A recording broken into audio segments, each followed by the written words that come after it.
What's going on, everybody? Welcome back to another day, another episode of the Daily Grind. I'm your host, 30NSG, and on today's show, we're going to be talking about, we got a couple stories about AI, right? We got a 60 minutes video. It's not 60 minutes. It's from the broadcast 60 Minutes. Talking about Google DeepMind CEO demonstrates the world building an AI model in Genie 2. So we're going to talk about that or show that, okay? We're also going to talk about a radio station secretly used an AI host, and people thought she was human for months. Okay, so we'll talk about that as well. We're also going to talk about Marathon from Forbes. Paul Tassi writes an article about Marathon should be delayed in the wake of its closed alpha. So we'll talk about this as well. And if we have time, we'll go over to Windows Central and talk about Dune Awakening. The reason I say we have time today, it's Tuesday. We're trying something new this afternoon. Okay, so this afternoon around 1 o'clock, we're going to be playing a video game with Hilly. We're going to be playing RuneScape Dragon Wilds with Hilly. We're going to try to do this on Tuesday afternoons, his evening, my afternoons.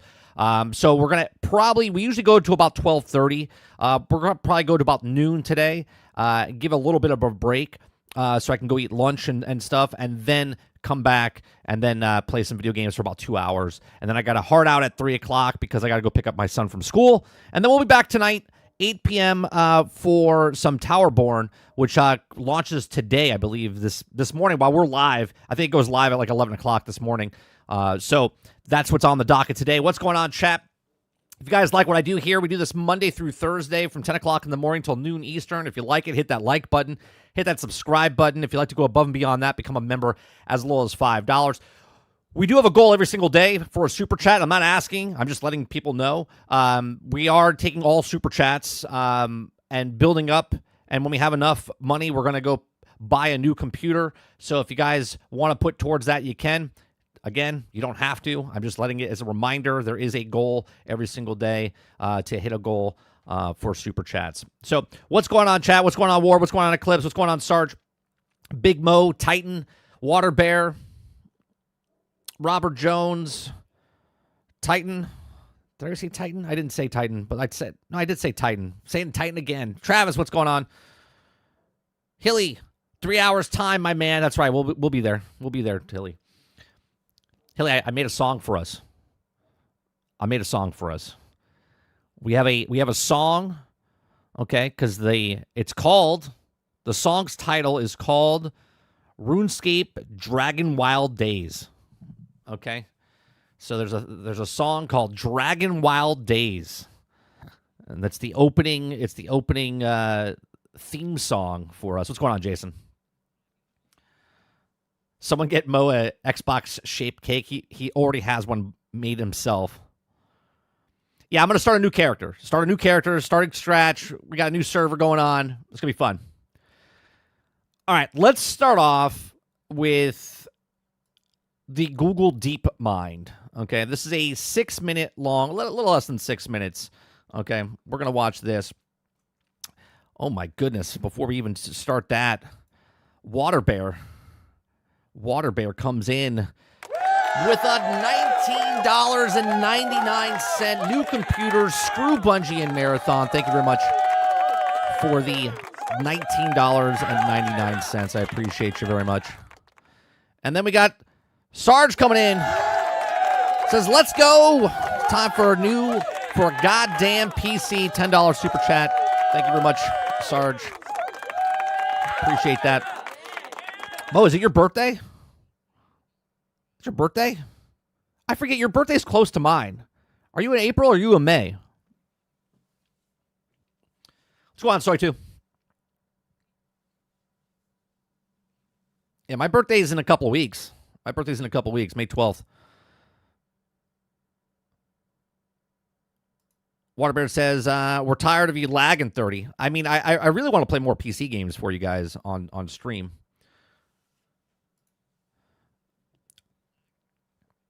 I don't know if is it Mo's actual birthday? I don't know if it's his actual birthday. All right.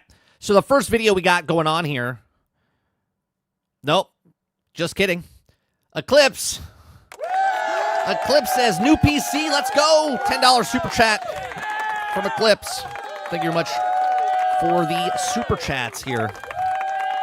Appreciate you.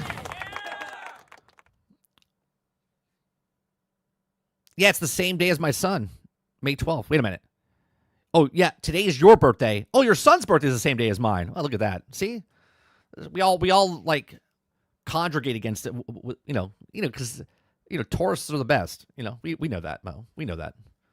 We're like the Game Pass of signs. Yeah. We're like the. Actually, are you a Taurus? You are a Taurus, right? Because it starts at the 22nd, 23rd. Holy shit! Holy shit! Z says life has been rough. At least Mike is playing some games. $100 super chat. Jesus, holy Christ! That deserves something. Hold on a second. I gotta find. We need a. What song do you want? What song you want me to play, Z? That's a celebration right there. I need to make a celebration song. Is what I need to make. Oh man, you know what? We're gonna go with. How about? Crazy Uncle Nintendo. Started way back in 1889. $100. On a food of cards, the designs were fine. From toys to games, they paved their own way. Crazy Uncle Nintendo, doing it their way. Duck Hunt, Zappers, 8-bit gold. Mario's magic stories untold. Travis, NES to the Game Boys Glow. Travis says $100. That's like $100 more than the Switch 2 is worth.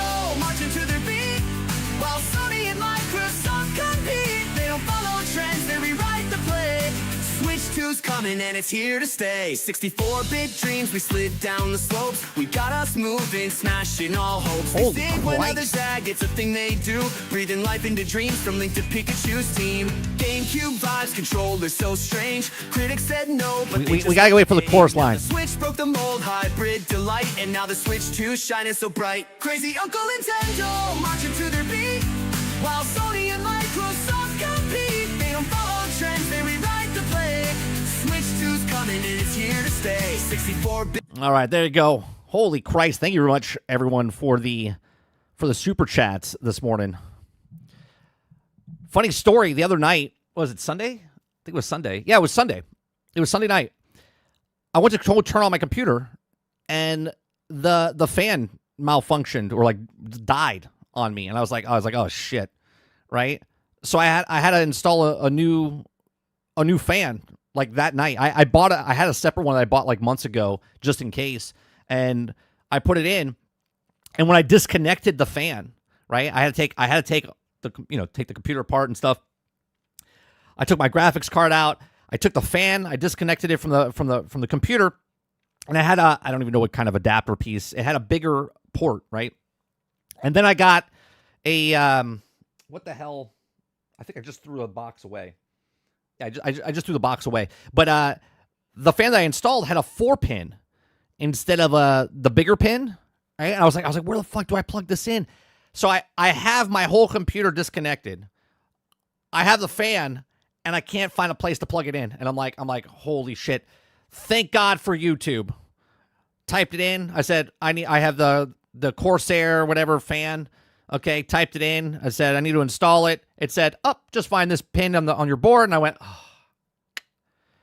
turned it on. It was like, I was like, that sounds nice.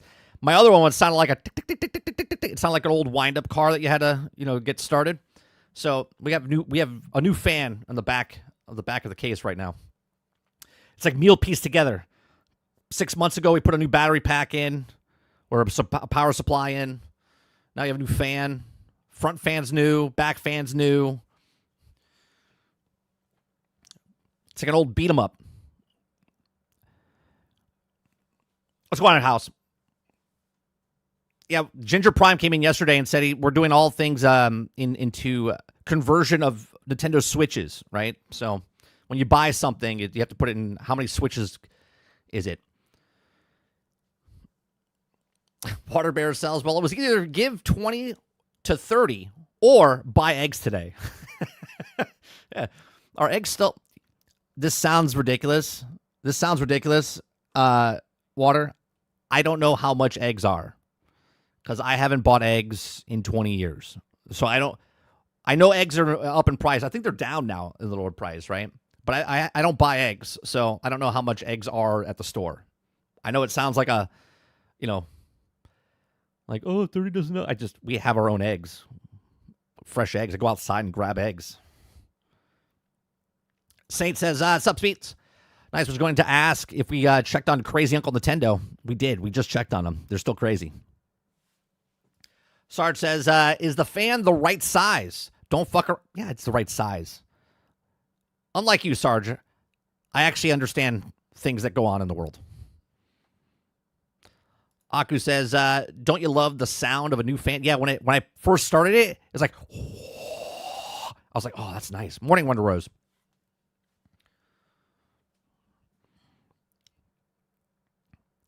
Do I have a magic egg tree? I do. I just go outside, I reach up, and I grab the egg from the tree. And in this analogy, the tree is the chicken's ass. And instead of reaching up, I'm reaching down. And then I just grab an egg. Yeah.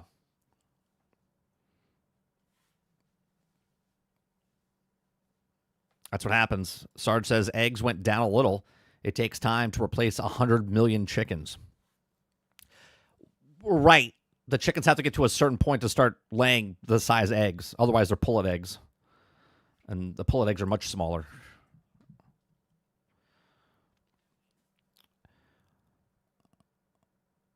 It's called the hen tree. Very hard to plant. It's like it struggles as you bury it. Yeah. Can you imagine if eggs grew on a tree? That would be a very messy tree. That'd be a very messy tree. You guys ever have duck eggs? Duck eggs are delicious. And they're also more expensive.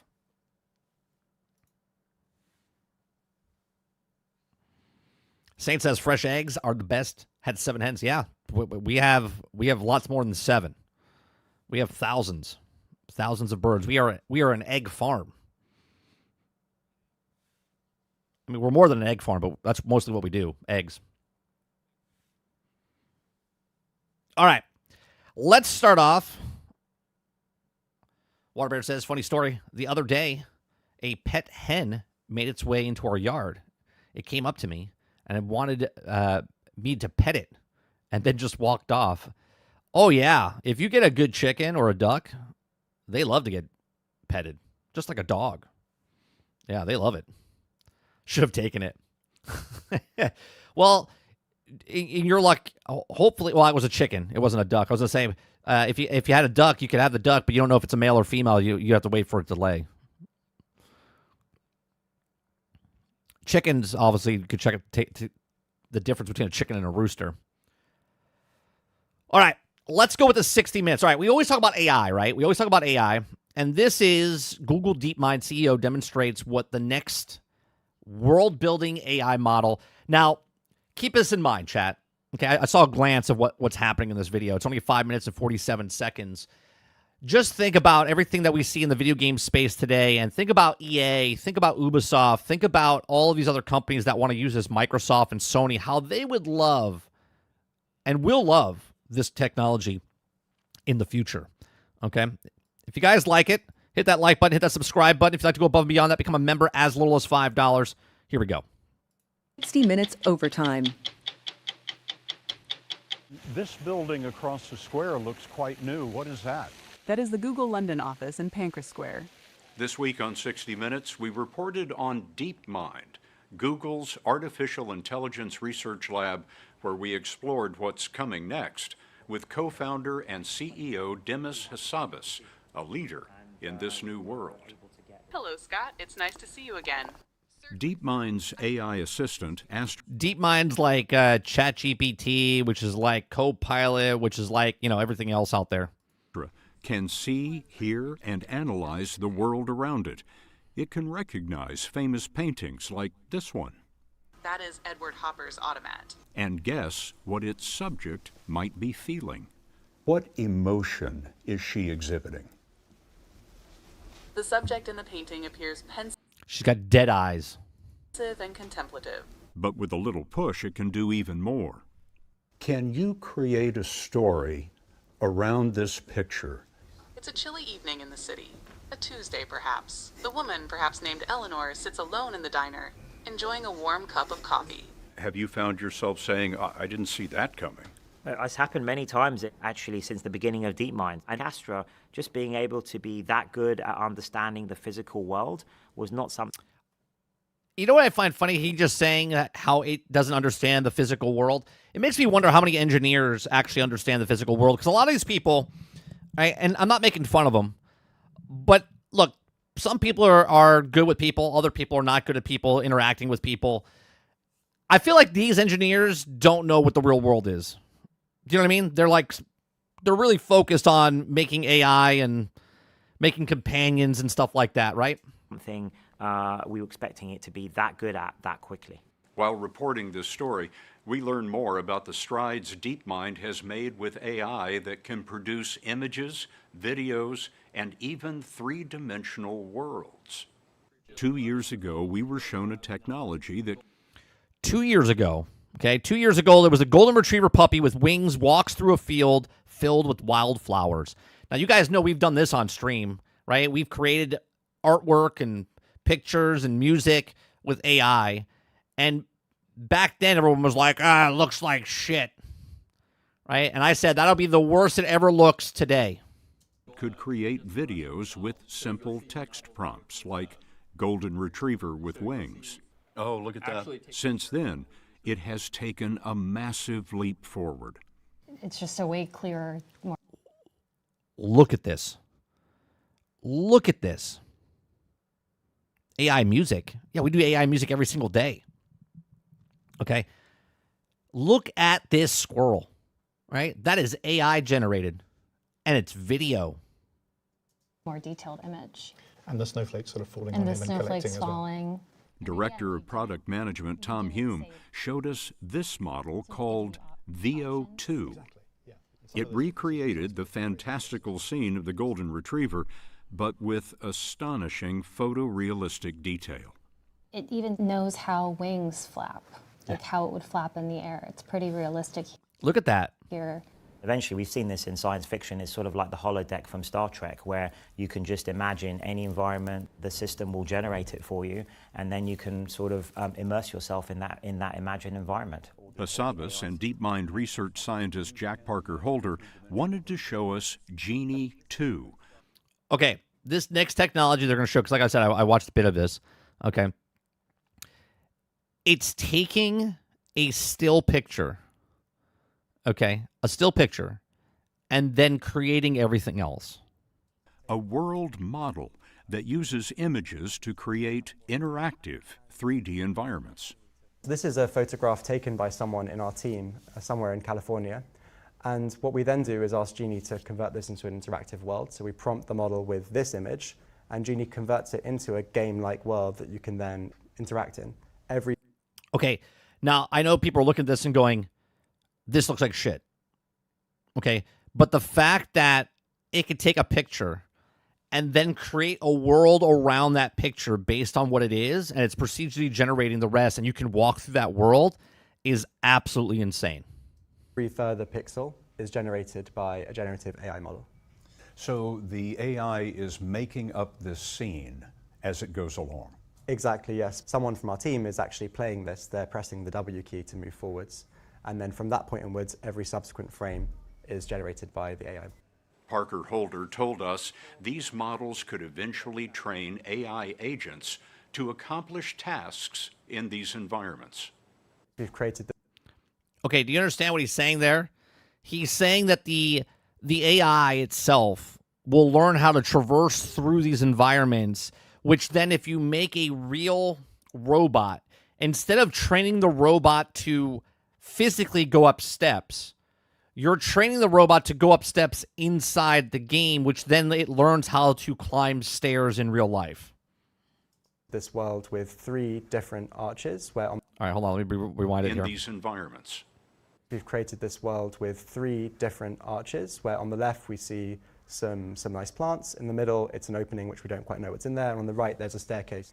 And rather than a human playing, we take one of our most capable AI agents and we say, can you actually go up the staircase for us?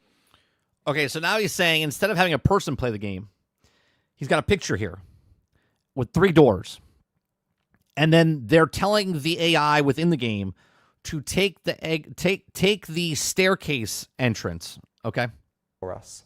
And as it's climbing the stairs, the Genie world model is creating the world around it on the fly. Just a couple of weeks ago, we looked at the Doom, not Doom. Yeah, was it Doom? Which one was it? Yeah, it was Doom, right?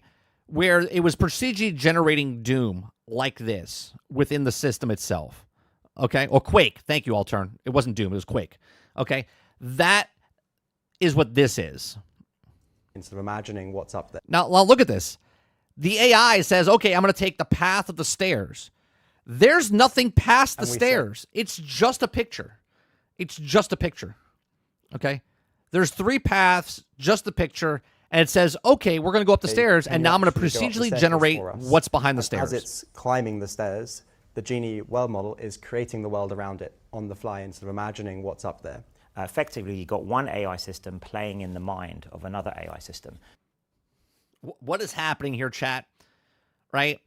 One AI system playing within another AI system, and what happens here is it exponentially learns faster and faster.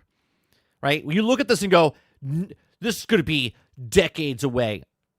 No. No. No.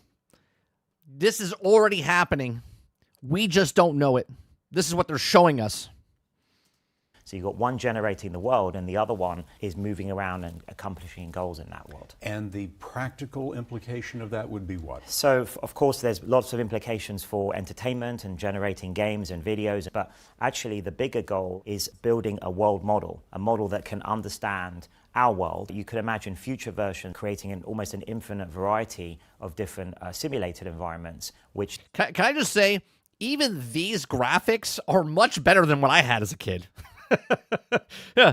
Version creating almost an infinite variety of different simulated environments, which the AIs can learn from and interact in, and then translate that. Okay, I'm going to rewind that again and listen to him again. Creating almost an infinite variety of different simulated environments, which the AIs can learn from and interact in, and then translate that to the real world. So if you had a full-sized robot, for example, you wouldn't train him on how to navigate the world out in the street in front of the building. No. You would put him in this scenario so that he could figure out how to climb stairs. That's right. It's much harder to collect data in the real world, much more expensive. Think about that. Like, I don't need, like, picture if you were with the Neuralink chip and stuff like that. Okay? Think about this for a second. Let's say you're a paraplegic. You have no legs. Okay? You don't know how to walk anymore, right? You lost your legs. Maybe your legs are damaged. You don't know how to walk anymore.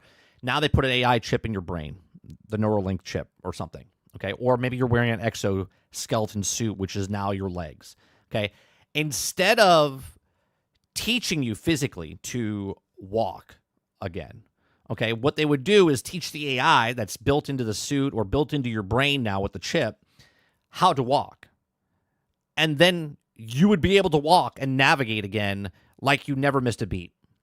That's basically what this is doing with the AI technology, as far as if a robot was in the world and they needed to train it to go upstairs, it wouldn't know how to go upstairs. It'd be a lot harder for it to go upstairs. But if it learned to do stairs with inside the environment that they taught it inside the AI, then it would learn how to do it faster. It would learn how to do it better. Expensive, much slower, for example, robotics data. But in simulator worlds, you can sort of collect almost an unlimited amount. We wondered if Google could use the trove of geographic data that's at its fingertips to advance this technology. Google has access to almost infinite data. No, they have their fingertips on all data. Data from you and mine to geographical stuff to street view to aerial view. They literally have the whole world mapped out. You've got Google Maps, you've got Street View, you've got Google Earth. Could all of those data be collected together in order to train AI agents? That's what we're exploring at the moment, actually, is both ways. So potentially using Street View kind of data to give real-world understanding and geographical understanding to our AI systems. And then on the other hand, you can imagine things like this, bringing to life static images of real places, whether it's your own holiday photos or actually Street View views, which are static currently, and actually making them interactive and 3D so you can look around the place itself. Do you understand? Do you understand the implications of what all this is? Now, obviously, technology is going to happen. It's going to happen. Water Bear is saying, don't we find this a little weird though? It's like AI itself and how fast it learns. Like, we didn't see the movie called Terminator, for fuck's sake. What people don't understand, a lot of people don't understand. They don't do critical thinking and whatnot. Just the average person, right? These people are very smart that are making these things, and the AI that's doing it is even learning faster. Okay, we talked about like Tesla in the past, right? Elon Musk made Tesla, and Tesla's not a car company. Tesla is an AI company. Okay, and imagine your cell phones, the cars, and they said, you know what, we want to map out the world, but we have to get people to buy these cars and do these things to map out the area. Like, well, let's just build a car and have one person drive this car around, and we can map out a city, right? You drive every street, you drive everything, okay? But it's impossible. It would take you forever to do that. But then Tesla was like, what about if we just make all our cars, okay, basically a mouse, okay? And everyone's just driving this mouse around, okay? And everyone's got a cell phone in their pocket, and so on and so forth, where we walk in places that no one else walks or would know to walk, or we drive places and it's much faster, so it's exponentially more data coming in to this. So when they tell you, oh, well, the AI is learning, it's not just one computer teaching one other computer, it's thousands and tens of thousands and millions of data points of cars driving around, constantly recording, constantly taking data, mapping out everything, and then taking that data there instantly.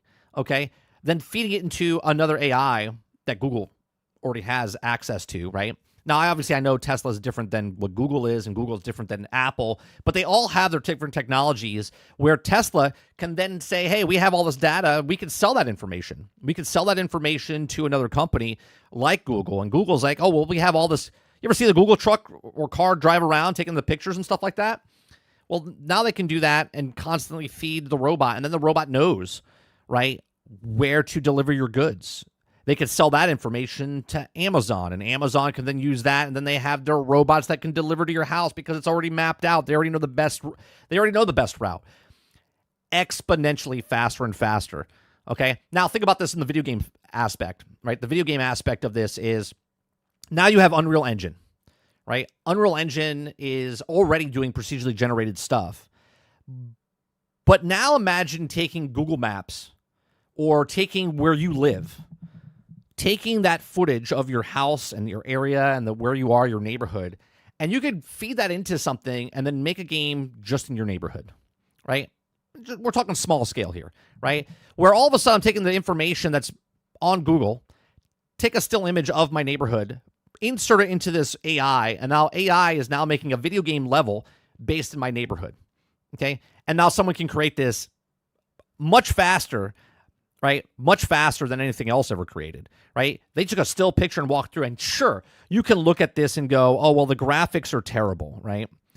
The graphics are terrible when you look at stuff like this, where they're just taking a still picture, right? They're just taking a still picture, and then they all of a sudden move that picture. So now your picture at Disney World, or your picture at the, I don't know, Toronto or San Francisco that you had, Now that's a game level that you can decide. You can put in a airplane or a dragon model from Unreal Engine that you pay $5 for, okay? Put it into your world, and now you already have a level designed, and now you already have the game design. Now you have to go back and put in the different parameters. That's a shit ton faster for somebody to develop a video game than everything else. Now, like I said in the very beginning, okay, think about EA, right? Think about EA. Think about, Rockstar or Ubisoft. Instead of mapping out an entire world and building a level design, now they can just procedurally generate the entire world. Then they can go back and put the coding on it to make it look much, much better, right? It's insane. It's absolutely insane. Look, they already have a HUD. They already have a HUD of what the graphics or, navigating and whatnot. They have multiple things here. It looks the same, but it's already making that on the fly. Altern says EA taking pictures of stadiums and add them to FIFA. Right.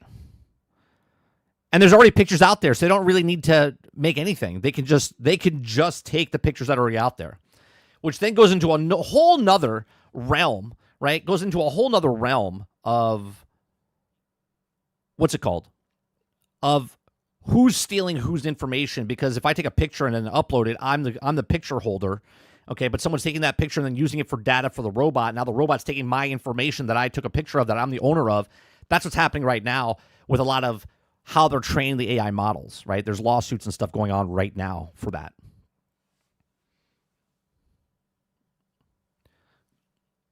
I don't know. I just think it's scary, which then goes on to the next topic, right? The next topic of, you guys always say, I'm never going to get fooled. I know when it's an AI. This AI is the worst. No one's going to trick me. And then we have this. Radio station secretly uses an AI host, and people thought she was human for months. This is like one of those moments right now, chat, where like you guys are like watching me and I go, I'm fake. And I take my beard and I rip it off and I'm like Red Skull, right? I'm actually not real. I'm actually a dog that talks, okay? But I look like a human, right? It's like, that's what this is like. You don't know that you're listening to an AI or you're looking at a picture on the internet that's AI. You think you do, right? Everyone's like, well, you just look at the fingers. You just look at the fingers. Oh, I could tell the voice. I could tell the voice is, right? I could tell the voice is fake. Right, I'll never. They can't get it off. They can't pull one over on me. I'm super smart. It's going to be so indistinguishable that you won't be able to tell the difference unless someone tells you it's AI. Hence why Steam right now is saying, hey, if you have any AI stuff, you got to let us know. Hence why YouTube's saying, hey, if you have AI in your video, you got to let us know. Okay? If you guys like what I do here, we just do this Monday through Thursday from 10 o'clock in the morning till noon Eastern. If you like it, hit that like button, hit that subscribe button. If you like to go above and beyond that, become a member as little as $5. We do live streams, uploads, podcasts, lots of different things. Okay? 30 say something controversial to prove that you're not AI. Controversial. Everyone's retarded. Is that good? I think we're good, right? And AI wouldn't say that. Or would they? Or would they? All right, so radio station secretly uses an AI host, and people thought she was human for months. Okay? So an Australian radio listener were duped into believing a host was a real person, and when she was actually AI generated. A Sydney-based Aussie radio station, CADA, didn't let anyone know that the DJ of its work days with Thigh Show was AI. For 6 months, listeners tuned in to a 4-hour program for a blend of hip-hop, R&B, pop, and dance music. It says, quote, every weekday from 11 a.m. to 3 p.m., while you are at work, driving around, doing a commute on a public transportation, okay, they'll be playing the hottest tracks from around the world. CADA described the show on its website. However, the station never disclosed that Thigh wasn't a real person, and it took some people question about being raised before the truth was revealed. Okay, now have you guys ever used Spotify? You ever use Spotify? Okay, now let me let me take this out of my head real second. This is Spotify DJ. Okay. Now, the DJ is going to speak here. Okay. This is just AI. This is AI DJ. So listen. Upbeat vibe. Songs that'll make you want to move. Okay, moving on. I got us drifting into a chill zone. First up, Fleetwood Mac. Okay. The point I'm trying to prove here is, now obviously I know that's AI. Why do I know it's AI? Because I'm using the app and it's letting me know that that's AI. Okay, so that's how I know. Now, doing this is being a little deceive, right? Where you're not telling the people that are listening to you that it's not a real person. That, now I don't know if it was a call-in show. It seems like a DJ, right? But that's exactly what's happening here, right? Right? It's lying. It's lying. It's and then people are like, well, it's not lying. They didn't really ask. So, so an AI radio host dupes thousands. Is a report of a Cartburn Stephanie's Combs. Okay, it says they didn't have any sort of social media presence or photo outside of one of KADA's page. It says, quote, it seems that she was also photographed just once and then promptly turned invisible, she explained. So now they try to even sell it more. They put a face to the DJ. So this is her. They took a picture of an AI person, okay? And then that was the person that was the DJ. Okay? It says, furthermore, after some analysis of audio tracks, it was determined that the host sounded similar in 2 instances where she used words of old school. Okay? As it turns out, Thigh was developed by a voice cloning firm, 11 Labs. KADA's owner, ARN Media, confirmed that Financial Review that Thigh's voice appearance were modeled after a real employee. Not even the people who worked the station knew Thigh exists, okay? And discovered when asking more information about her, right? Obviously, look, time will always tell. You can't hide forever. It's going to come out, okay? But it took 6 months. It took 6 months for them to figure this out, okay? Even internally, no one seemed to know who Thigh was, okay? Several people I've spoken to say they've never even heard of her. There were no message boards welcomes when she also joined the company, and her name and emails does not come up on the internal, right? Doesn't come up because she doesn't exist, okay? In the deleted LinkedIn post, ARN projected leader, Thigh was an experiment that's pushing the boundaries of what live radio even means, okay? So think about this now. Now, the radio stations are thinking about replacing DJs with AI. Now, we just watched a video of this guy coming up with technology that's going to replace video game developers. It's going to replace artists. It's going to replace television studios, because anyone that understands the AI can sit down, put some prompts in, and come up with something and be pretty good right now, okay? So it says the vice president of the Australian Association Voice Actors said that CADA should have been transparent about the AI host, but there's not any rules in the country about using AI in broadcast. That's right. And if there's no rules, then people will just do what they have. So there's nothing wrong business-wise, but morally, this is wrong, okay? It says it's not just radio hosts that people need to be worried about when it comes to AI. In April, Japanese Playboy magazine featured an AI model. Okay, so they had an AI model in Playboy in Japan. So it is kind of, I don't know if it's worrisome, because look, we use AI on this show. Like, this is AI. Okay, this is, where I'm doing Crazy Uncle Nintendo, right? Bethesda. Big Todd in the house, right? 16 times the detail. The difference, though, with me using this audio is that you guys know it's AI because I've told you it's AI-created songs. I'm not trying to pass it off as, oh, I sang it. Oh, I did all of these, right? No, I wrote the AI, okay? I wrote the scripts or the prompts to my dialogue or written lyrics and put it into the AI, and then the AI made the song, okay? But I'm being upfront with that. These businesses will not be upfront with that. most people on the internet will not be upfront with that because they're making money off of it. Okay?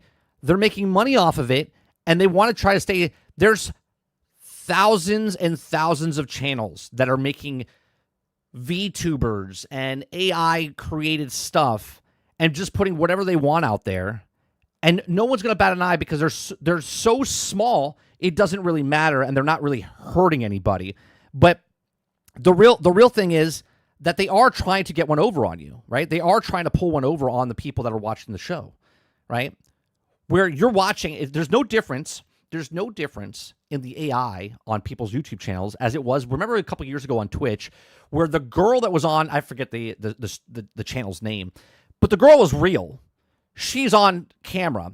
She has a controller in her hand, right? And she's like this, and she's pretending she's playing the game. But meanwhile, her boyfriend or husband was off screen playing the gameplay that was on the thing.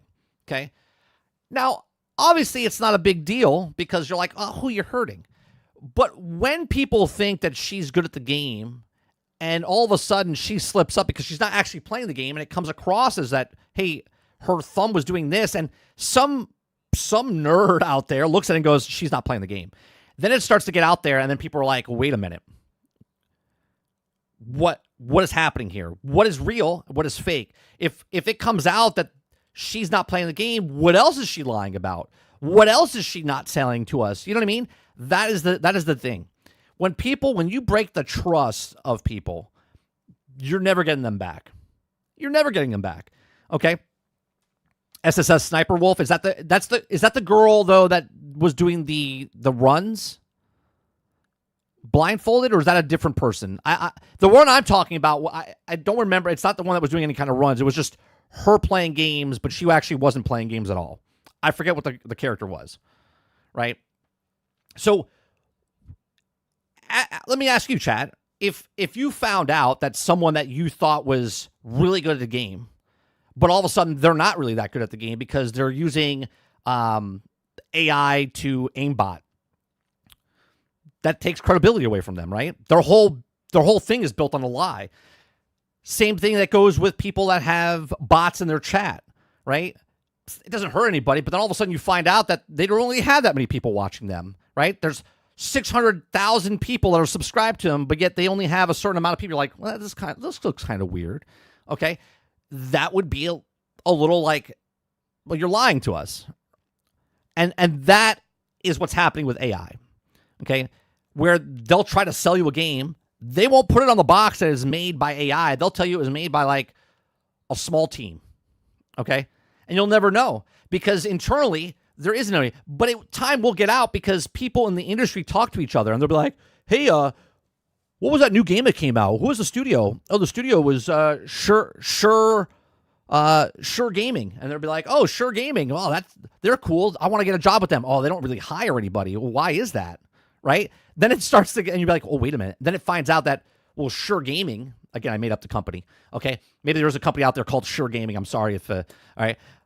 Sure Gaming, okay, just uses AI to make their games. And now everyone's like, oh, I had really fun with that game, but they didn't tell me it was AI. And now there's a problem. Do people have a problem with that? If they're having fun, I don't know. Okay. But the problem is that they weren't upfront about it. If they came out and said, hey, we're the first AI company and this is our first video game that we created, right? That might be a ploy. You know, that might be a hot moment that you could like ride to make money off of it. But after that, then it just becomes a blurred line. Then it becomes everyone is doing the exact same thing. So I don't know. It's a little weird to me that they didn't disclose this, but there is no rules, especially in Australia. All right, there's no rules. But again, if you're watching a movie and you find out that there's no actors in that movie and the voice actors weren't even real people, so it was voiced by AI, it was made by AI, it was filmed by AI, is that a problem, right? And I want to know what you guys think in the comment section down below. I want to know what you guys think in the live chat. Is this okay? Is there a line being crossed? Do you care being lied to if you don't know about it, right? These people didn't know they were listening to a DJ that wasn't that was AI. Is that morally wrong? Did they cross a line? Let me know in the comment section down below. These are just my thoughts. Let me know yours. Hit that like button. Hit that subscribe button if you like what I do here. Please check out some of our other videos. Thanks for watching.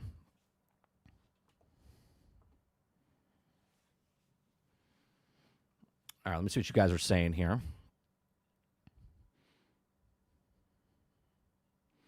Water Bear says, oh, I wouldn't trust anything they say at that point, 30. They instantly become a lie. Right. Right. Like, I have no problem saying, hey, this song's made by AI. Okay. I would never, ever take credit and say, well, you know, I sang this. I produced this. No, I wrote the lyrics, but the AI from Suno made the music to the lyrics that I put in there. Right? And I think it's fun to use it like this, where we have different topics that we talk about and we make fun of something, like the Tim Kaine song, right? Like, tell me what you want, right? Like, this to me is fun. Tim Kaine walks in with a question so bold. Do gamers know what they want? He's told. The crowd says yes, but then starts to fight. Tim shakes his head. Yeah, that sounds about right. Tell me what's good, not what's gone wrong. If you just complain, the list... Right? Like, that to me is funny, because if you're here in chat, right? If you're here and you hear that, you're like, oh, he talked about that. He made fun of that. That's part of the charm of it. Okay? But I'm not trying to say, oh, yeah, you know, this... Yeah. I made it, but I didn't make it, right? I produced it.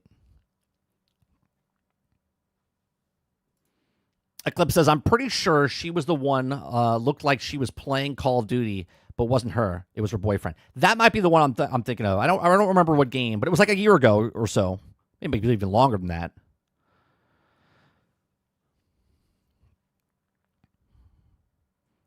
Aku says, anyone who played video games religiously would tell she wasn't playing. The action didn't match the timing on the screen. Right. Right.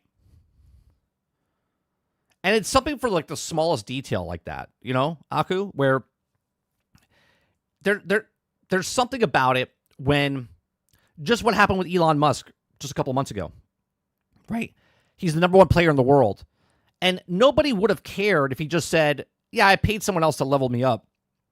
My character's #1, but I didn't do it myself. But I still play video games, right? It's like he's trying to get street cred with video gamers, but the video gamers don't care. But we do care if you lie to us. It's like, did you earn it yourself? Now, obviously, we could put 2 to 2 together. The richest man in the world doesn't have the time to put into the game because we know how much time it takes to put into that game to get to that level. And we're like, there's no way in hell he did that, right? It's something as simple as that, which then you're like, that's a fucking lie. Right? So you might respect him as a car manufacturer and a PayPal person and a rocket guy, but when it comes to video games, you're like, I can't take anything serious that he does because he didn't earn it.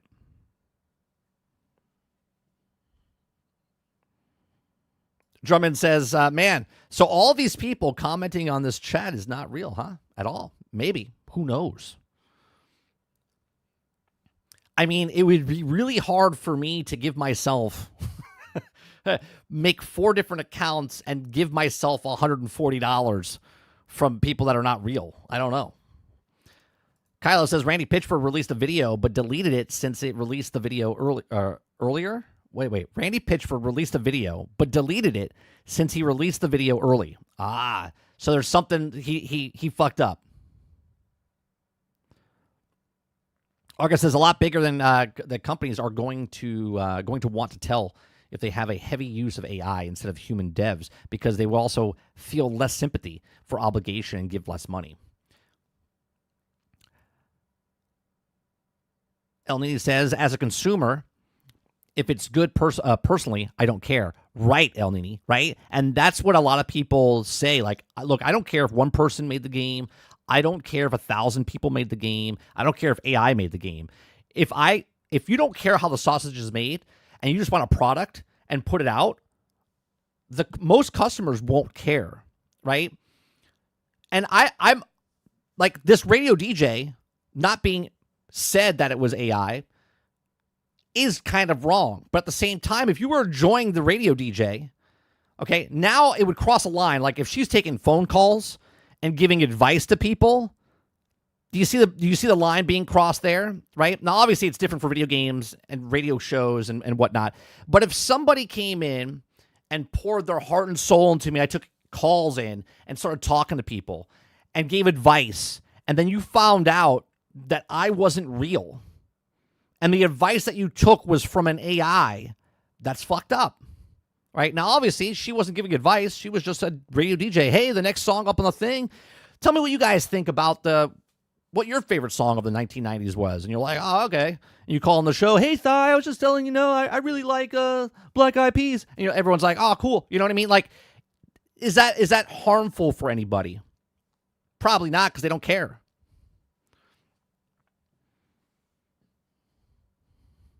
Waterbear says, if Bungie is smart, they postpone Marathon until next year. Bro, that game is getting ripped to shreds, testers, right now. We're going to talk about an article in a second from Paul Tassi. I haven't read it yet, but he says that it should get delayed. Titan says, true. If you're just listen, you move on. Right. But then it crosses the line where she's like, hey, call into the show and let me know what your thoughts are. And then she starts talking to the person and you don't know. That's a little weird. Again, we did it the other day. Copilot talks to you now like you're having a conversation. There's no hey, the Amazon one, or hey, the Apple one. You just pick up Copilot and you start talking to Copilot, and Copilot starts to have a conversation with you in real time, and it's super fast. Your brain automatically just shuts it off as you're talking to someone else. It's just AI on the phone. Now, obviously, that you've opted in to talk to AI, so it's not like they're lying to you. But how many companies are using AI and not telling you, right? How many companies don't have operators anymore, real people, that when you call a company, it's not even a voice message anymore. It's literally AI. Hilly with the $5. Hold on, I gotta get with the 5. Is it pounds over there? It's pounds over there, right? £5. I call it the Queen's money, right? Thank you very much, Hilly. Appreciate that. And on this, we're going to be playing with Hilly in about 2 hours. In about 2 hours' time, me and Hilly are going to be playing some RuneScape Dragon Wilds. So we're going to be doing that on Tuesday afternoons So on Tuesdays, 1 p.m., we're going to start doing a playthrough, and we're just going to have fun. We're just going to have fun playing RuneScape Dragon Wilds. So if you like that, come on out. Thank you very much. Kyle says, my fiance and I do enjoy a Spotify AI DJ in the car, but that's the only playing music. I like the AI in Spotify. Use it all the time. Sometimes I don't like the songs he picks for me, but you can select and whatnot. But most of the time, I like the playlist they have. Titan says, apparently Sony has a lot of ready to release, so they can't delay. Argus says, more like pounding sand. Am I right? No? Oh, okay. Hilly says, we're going to build an empire. We are. Are we gonna cheese it, Hilly? Are we gonna build our house in the zone 1 so the asshole dragon doesn't constantly attack us? Yeah.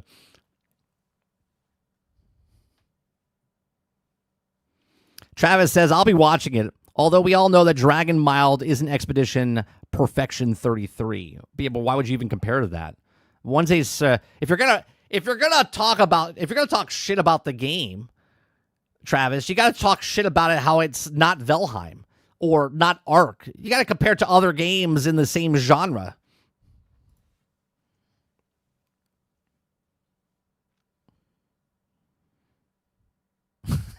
Argus says you got to build it. And is that like a hard? Is that the area? Because I know there's an area. I watched somebody, they were playing with lightning shooting down and whatnot in the zone. They said they have to tune it down. It's just lightning striking every 5 seconds.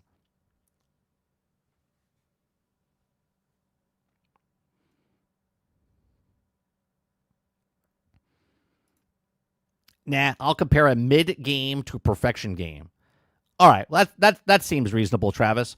So I'll compare you to, like, I don't know, who's a perfection male specimen in the world, and then we'll compare it to you. That seems fair, right? Like Sylvester Stallone in his prime to you? There you go, Jesus. Yeah, let's compare Jesus to Travis. It's in the same ballpark, right? Same ballpark.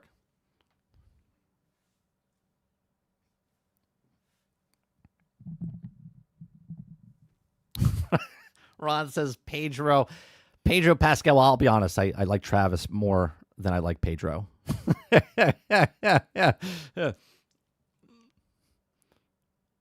Oh, it's a genre of Japanese anime where a person in the modern world get transported to a reborn, to an alternate universe, usually medieval fantasy style. Gotcha.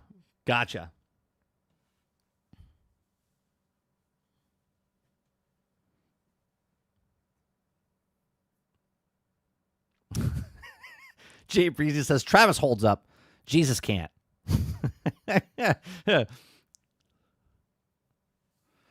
Well, unlike Sylvester in his prime, I can't speak. Sylvester Stallone can speak. That was a character he was playing.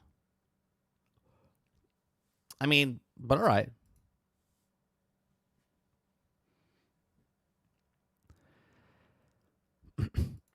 Arga says, yeah, but it's a hard choice between Pedro and Travis. I'll give you that.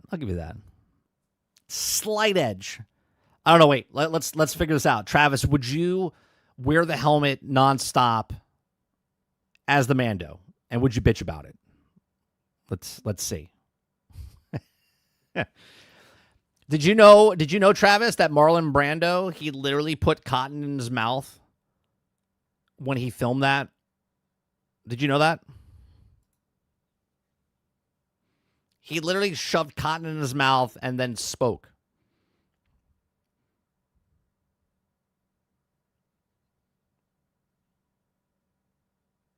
Yes, where, bitch, no. Oh yeah, he was a method actor. He was very same with what's his name? Last of the Mohicans, Gangs of New York. What's his name? Oh god. I can't think of his name. But you know who I'm talking about. Gary Oldman also does it. All right, Hilly, have a good one.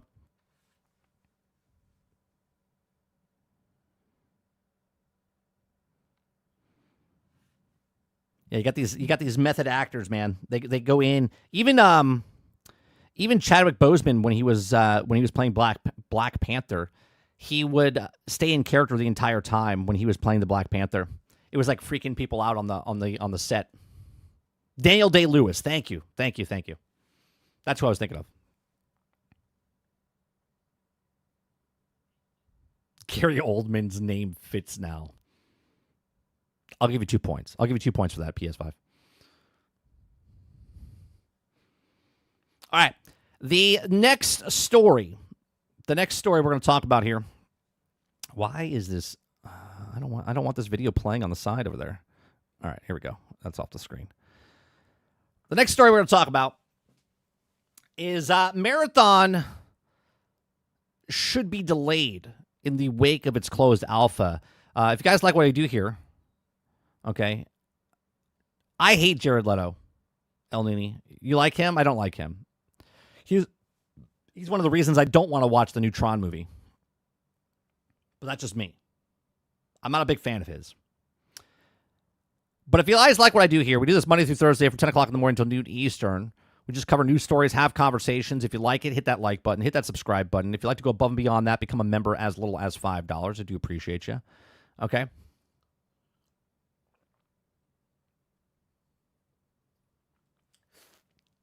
The new Tron looks really good until they showed Leto. And I was like, all right. All right. So Marathon should be delayed in the wake of its closed alpha. This is by Forbes by Paul Tassi. Okay, it says Marathon is now on its 6th day of its closed alpha, and the test featuring tens of thousands of players with many more to still waiting for it to let in. But even as new codes have been issued and more are coming today, over this incredibly short period of time, interest has dropped dramatically. Now less than 25% what it was on launch day. The numbers failing each consecutive day, even more on the weekend when those figures should normally surge. Because look, Nobody's interested. I shouldn't say nobody's interested. Let me take that back. The majority of people are not interested in an extraction shooter. Just normally, they're not interested in an extraction shooter, right? So now there's a new extraction shooter coming out, and the people that like extraction shooters are, guess what? Playing the extraction shooter that they like, okay? Especially like Tarkov has been out for like 8 years. Why would they shift to a new extraction shooter to wait to see if it's going to be as good as the one that they're already playing? They're just going to play the one that's already playing because they've changed it over the years. It's better today than it was when it came out 8 years ago. This game is a minimal viable product. I will stand by that, okay? Because this is what Bungie does. This is, Sarge said it on the stream, on GXG, okay? Bungie loves doing this. This is a D1 all over again. This is a game that's not complete. It will not be complete when it comes out. It'll slowly be improved over time because that is the business model, and they're okay with it. Before it was Destiny 1, it was Destiny, right? And it was like, oh, this is the story, and then we'll make it better. This whole extraction live service thing is set like this on purpose, okay? It says that may change more with codes issued today, but again, we already had one wave of that, and it didn't change the trajectory, okay? This, plus experiencing myself to close for 20 hours now, comes to one conclusion. Marathon is not ready for release in just 5 months. It needs way more time to cook, as they say. Famously known is Destiny 1 was created for 3 years. They rebooted it and completed it in 13 months to get what we had in Destiny 1. And then they fixed it over the next 3.5 years. Then they had Destiny 2, which then they fixed over the next 6 years. Okay? So this is not new. This is what's happening. And you've burnt so many bridges and goodwill with so many people, right? There's still a hardcore audience for Bungie, but they like Destiny. They don't like extractors. Because if they liked extractors, guess what? They wouldn't have been playing Destiny. They would have been playing the extractor. It says, this plus experience the game myself, he said, for 20 hours. He says, now I'm going to stop you right there. You're about to say, well, this is an alpha. You don't know what the alpha is. I'm not with him or with the people saying this against him, right? If you show me an alpha or a beta and you put it out ahead of time, we're playing a beta build right now of RuneScape Dragon Wilds, which you can watch in about 2 hours time. Okay, me and Hill are playing. I've already been playing it. I played it on stream. Okay, it says beta, but I'll be honest with you. The beta is actually an alpha. It's an early alpha, but they say it's a beta, and they're charging $30 for it. Okay? Now, if you like stuff like that or you're a RuneScape fan, you could get it. But an alpha is an alpha. A beta is a beta. It doesn't matter if it's gold, alpha, beta, early access, doesn't matter what it is. You look at it. Okay? Just like you look at anything else. When you cook a steak, you look at the steak and go, is it done? Well, you cut it open, you look at it and go, no, it's not done. It needs more time to cook. Okay? If you want your egg to be cooked and not runny, you look at the egg and you poke it a little bit and go, oh, it's still runny.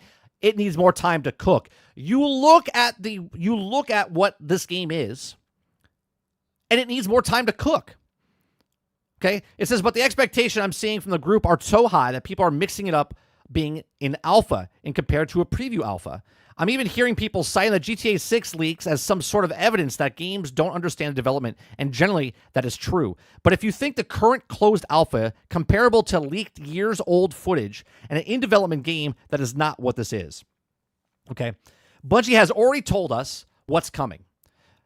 Visual polish, which I don't think, if you're looking at this visually and going, well, it's a shit game, that'll get fixed. Okay? I don't doubt that Bungie doesn't know how to make visuals. Okay? Look at all their games that they've created in the past.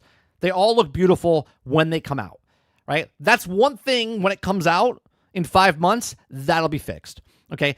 Sandbox balancing, new gear, 2 new heroes, 1 new map. If you think there's some secret 50% of the game that Bungie isn't talking about is coming for launch, I have some bad news. That's right. What you see is what you're getting. Right? And people's hype, they get hyped up for stuff and they build up this storytelling in their head that, oh, it's going to be so good. Yeah, 18 months from now, 24 months from now. Okay? It says in 4 months until the beta, which will serve as essentially a full develop ad for launch, this is not enough time to see the kind of changes that will dramatically increase interest. And I'm telling you, based on what I'm seeing from those who have been let into the game, interest needs to dramatically increase. Okay. It says, I don't think Marathon should be released in 2026.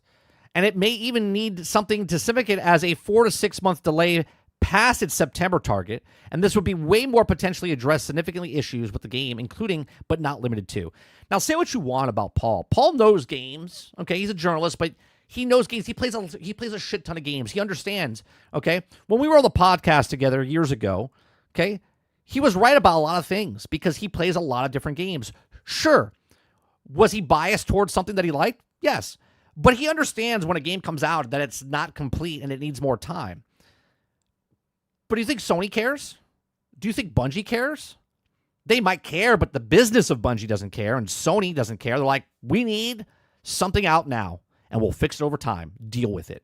Okay? It says, picking a lane.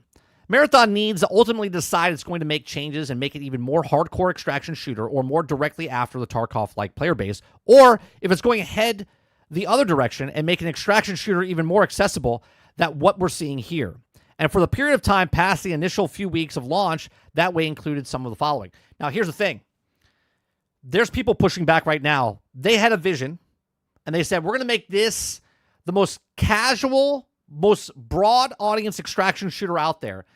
So they put the auto-aim stuff in the PC.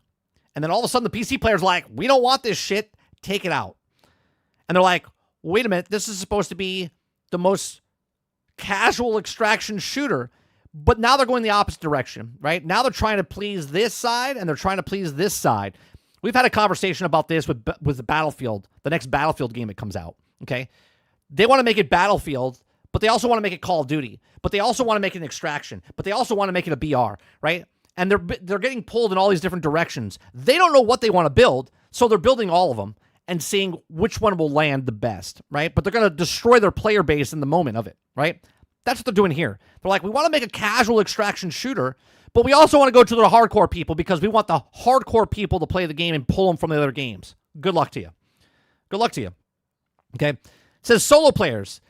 It's abundantly clear it's quickly going to be the game where you're running with a team of friends who also must be convinced to spend $40 on Marathon. 40 to 50. We don't actually know the price yet. Or you're not running it much at all. Random teams have counter objectives when it comes to contracts or looting patterns. Solo players locked into 3 games are limited to sulking around the shadows, in which also is be fun for a while, but it's going to get old when you keep running into teams that will often auto-nuke you, and this has to change in some capacity quickly. I love the comparison. See, now I didn't play it. I've seen a little bit of footage of it, but I made comparisons to the non-extraction shooter, which is called Sea of Thieves, okay? And Sea of Thieves are people that want to play solo or want to play with a group, and they don't want to be sweaty, and they just want to go get the treasure, and they just want to go to the thing and turn it in. But then there's the people that shit on them, and then they're like, I'm out. That's what's going to happen here. People are going to be like, oh, man, Bungie, I love Bungie. I'm going to try their game. I love the PvP in their game. I love the PvE in their game. I'm going to try this game. This game looks fun. They get in there, and they get their ass handed to them. They're like, this is terrible. I just want to come home from work, and I want to play single player solo. I want to get in there, and I just want to enjoy myself. And they're like, please hold. We'll put a solo mode in there 18 months from now. Okay? It says magical 4th map. This map has been hyped up by playtesters as this thing that makes Marathon stand out in this space. But it's not something arriving at launch. But if you push the launch, we'll probably have enough time to get that ready, or even more than one cool map. Even if the initial plan to make this some sort of unlocked community puzzle, which is what I hear, plans needs to change. Let's just talk about this one map that everyone's talking about. They're like, oh, no, you don't understand. You don't understand. I play tested it, and I've been playing testing this other map, and this other map is fantastic. So great. So let me get this straight. You have the map that everyone's playing on now, and then you have the Golden Child map that everyone, wait till this map comes out. Wait for this map. This map's going to blow your mind. Great. Now this map's out. What happens to this map? So there's going to be a map, but one map's better than all the other maps? So does that mean nobody wants to play the other maps? They just want to play the really good map? Make it make sense. Make it make sense. The price. I'm extremely concerned about the conversion from a sought-after closed alpha to an open beta to release that will be on demand for $40 asking price at the end of the tunnel. It's way up too limited cheaters to promote the premium product, but it's also a way to get a fraction of people playing your game in a sea of free-to-play alternatives. It's much harder than you might imagine to flip to a free-to-play, but a delay would also at least give them a chance to do that if the trigger was pulled. Here's the thing. I love how people think that $40 is going to be a really big deficit for someone that wants to cheat. Yeah, right. The person that spent $100 on the little box that plugs into their thing, and they have the $250 controller that they plug into their thing, and they pay a monthly fee of $20 a month to play online, right? Those people are really looking to save some money for cheating. You know what they do? They cheat because it makes them feel good. They don't care, okay? They don't care that it's $40, okay? Remember the video we watched last year about the Wiggle? He said, how many people are cheating in Tarkov? How many people are cheating in Tarkov? There was a Tarkov, and everyone's a cheater. And it was like, this can't be. And then the guy paid the money to get the cheat, and then started cheating, and then he did the Wiggle. And every single match, there was a cheater. Right, those people didn't want to pay the full price for Tarkov, and they also didn't want to pay for the cheats. And they're paying monthly for the cheats, by the way. They're paying a monthly fee to cheat in some of these games. Okay, so for months now, I've heard about the push and pull about Bungie wanting more time for development. A 2026 launch, is Sony effectively demanding a 2025 launch. That's great, Sony, but read the room. The publisher is exceptionally thin on ice when it comes to live service ambition. With big cancellation games and the most spectacular launch failure of all time is in Concord, Marathon needs to be given every possible chance to succeed, and making Bungie crunch to fix things and throw into the Wolves' fall release, one is literally the same day as Borderlands 4, mind you, would be a pathetic excuse for support. Well, here's the thing. The business says we paid $3.2 billion for Bungie, and we have yet to make our money or anywhere close to what we thought we were going to make buying this company.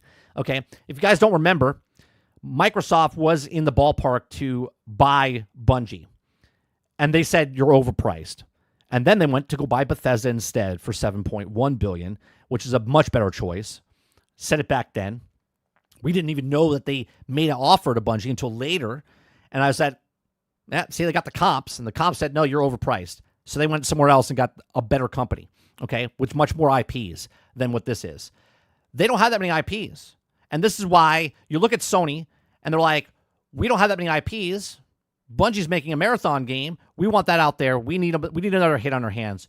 Concord sucked. We only paid $400 or $200 million, whatever it was, for that office. But we paid $3.2 billion for you, Bungie, and you better make something good for us.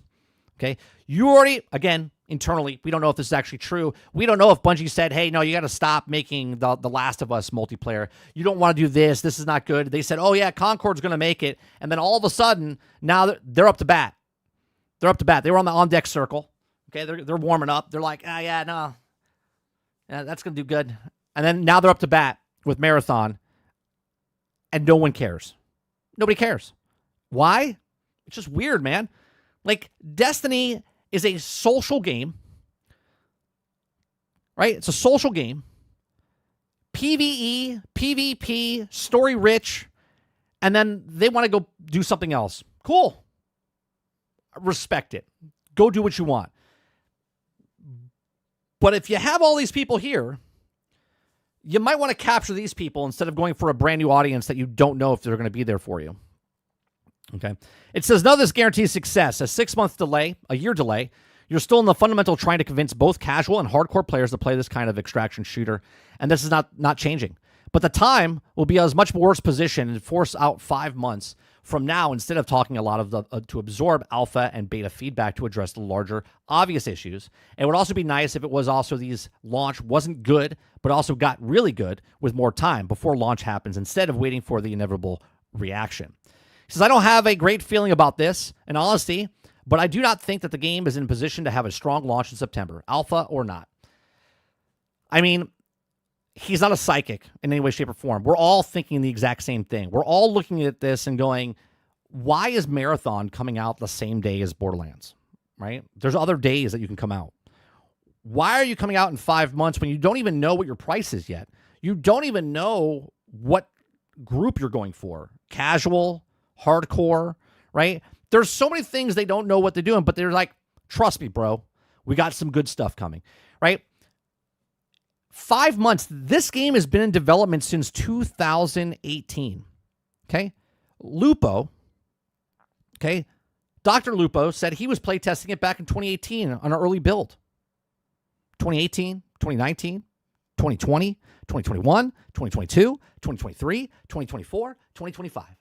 We're talking about a 7-year game. It's been in development for 7 years, maybe even 8 years. And the guy has only taken over for 2 years. And in the interview with Joe Ziegler, he talked about when he got there after the other guy that left. What was the other guy's name? He's being sued right now. Chris Barrett. Okay. He said they had to fundamentally change what they were doing because he didn't know what they were doing.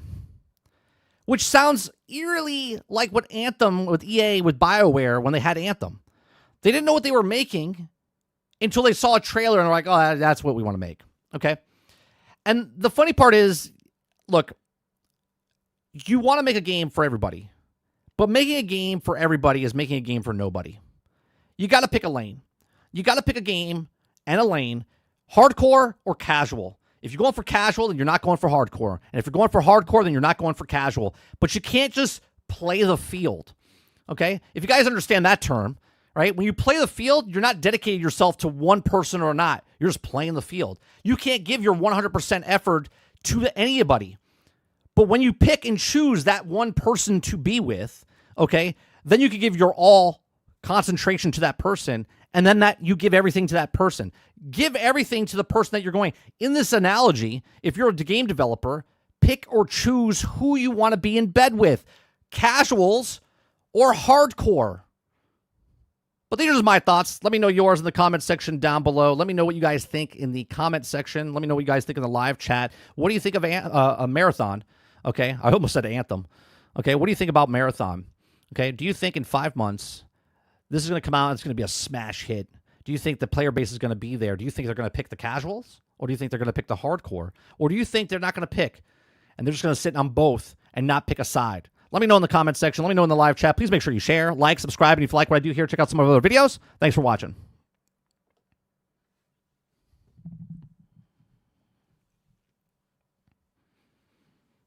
All right, let me just scroll back up and see what you guys are saying here. Jay Breezy says, Marathon is going to flop. Just continue Destiny 2, thanks. See, I don't, look, everyone thinks that Destiny was very successful for them. I think Bungie doesn't want to make Destiny anymore. I'm not interested in Destiny 3. A couple of years ago, I was like, yeah, like 3 years ago, I was like, yeah, just go to Destiny 3. But they rode that dead horse with Destiny 2. Okay?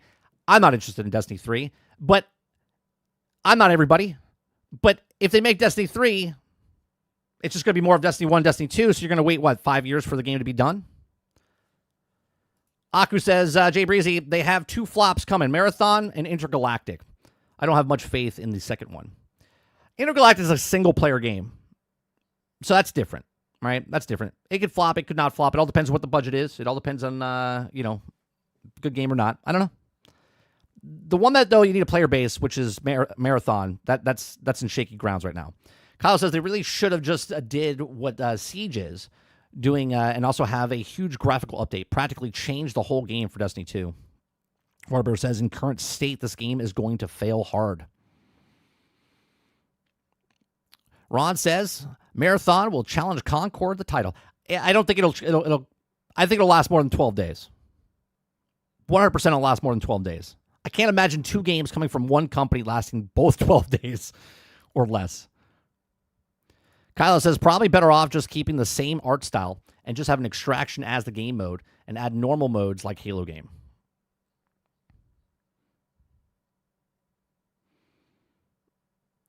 Sarge says, the golden map. Take my money.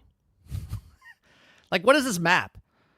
Everyone's like, wait till you see this map. This one map. Great. Okay, there's 4 maps. If this last map is the greatest map, then what are the other 3? Are we having a Battlefield moment here where after the game comes out, they're going to rework the 3 maps to make them just as good as the 4th map? Altern says, no, Sony wants their money back after paying $3 billion. I don't blame Sony in this case. Sarge says, sorry, 30. I don't remember life past 8 months in this past because I'm a consumer monkey that buys things and makes me sad make my sad life feel better. Sounds depressing, Sarge. Sounds depressing. Aku says, 30, Bungie fucked themselves and they aren't escaping this time. Kylo says, if anyone wants the Doom or Dark Ages 5080 with the extras, it's on pre-order on Bethesda in stores. It looks sick. PS5 Blows says, I know what's going on. Sony is screwed. They have no clue anymore. I don't know if Sony's screwed because Sony has an out. Sony took guys and made their a side studio. So they've taken the talent and started making something else, right? So Sony has an out. I don't think Bungie has an out. Alter says, trust me, bro.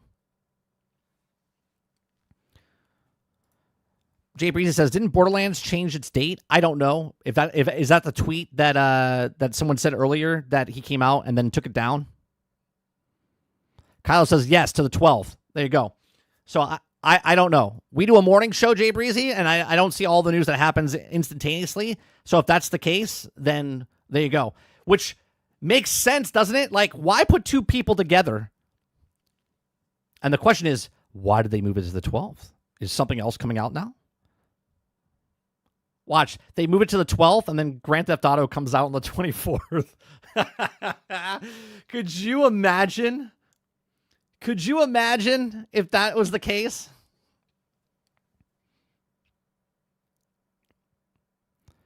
PS5 Blows says the hardcore casuals. Ron says casual in the streets, hardcore in the sheets. Mo says, so Borderlands 4 is trying to save Marathon and release earlier. Or are they setting them up? Or are they setting them up? Could you imagine? They picked up the phone, Mo. They're like, hey, take 2? Yeah, Mr. Zelnick? This is Bungie over here. Yeah, that Bungie. Yes, the Bungie. Yeah, can we just, I have a question. Yeah, look, we're struggling over here. And I know Borderlands 4, you guys can move up, right? I know we fucked up by putting the same day as you after you already announced your day, but we would like you to throw us a bone. Okay? Can you move about 2 weeks earlier? 2 weeks earlier? We don't want to move because we need as much time as possible. No, we're not going to have enough time in the 2 weeks, but we figured that we would ask. I appreciate it. Thanks. Right? That's what Bungie's doing, right? Bungie thinks they have enough time. They don't have enough time. They don't have enough time.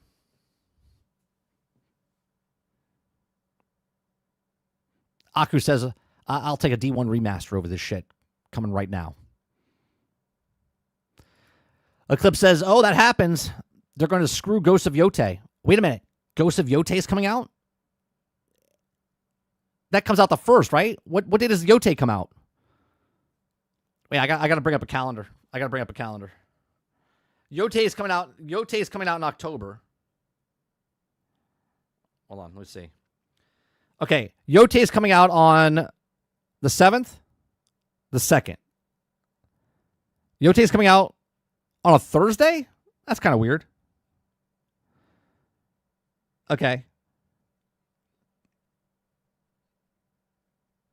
I'm confused. Are you saying it's coming out the 12th now? Borderlands is coming out on a Sunday? That can't be. October 12th is a Sunday. There's no way a video game's coming out on a Sunday.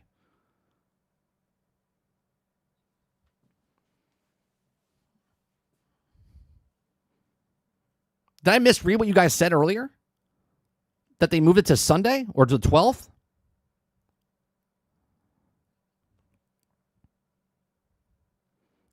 Big Mo says, I mean, PlayStation has the marketing rights for Borderlands 4, so deals could have been made. Sarge says, just think about it. For real. has the success, if Marathon has to succeed, you're fucking around and trying to release near Borderlands 4 and GTA 6. No fucking shot Sony is that dumb. All right, I got to look this up. Where is the tweet or the announcement for Borderlands 4 moving? Is that official? Borderlands 4 State of Play coming the 30th of April at 10 p.m. Okay, so that's tomorrow. Okay, 5 p.m. Eastern. Borderlands will release 11 days earlier than expected. 11 days earlier than expected. It was on the 24th. 7, 8, 9, 10, 11. So the 13th? September 12th. That's a Friday. Not October, September. So when's Marathon coming out? Marathon was saying on the 23rd, 24th?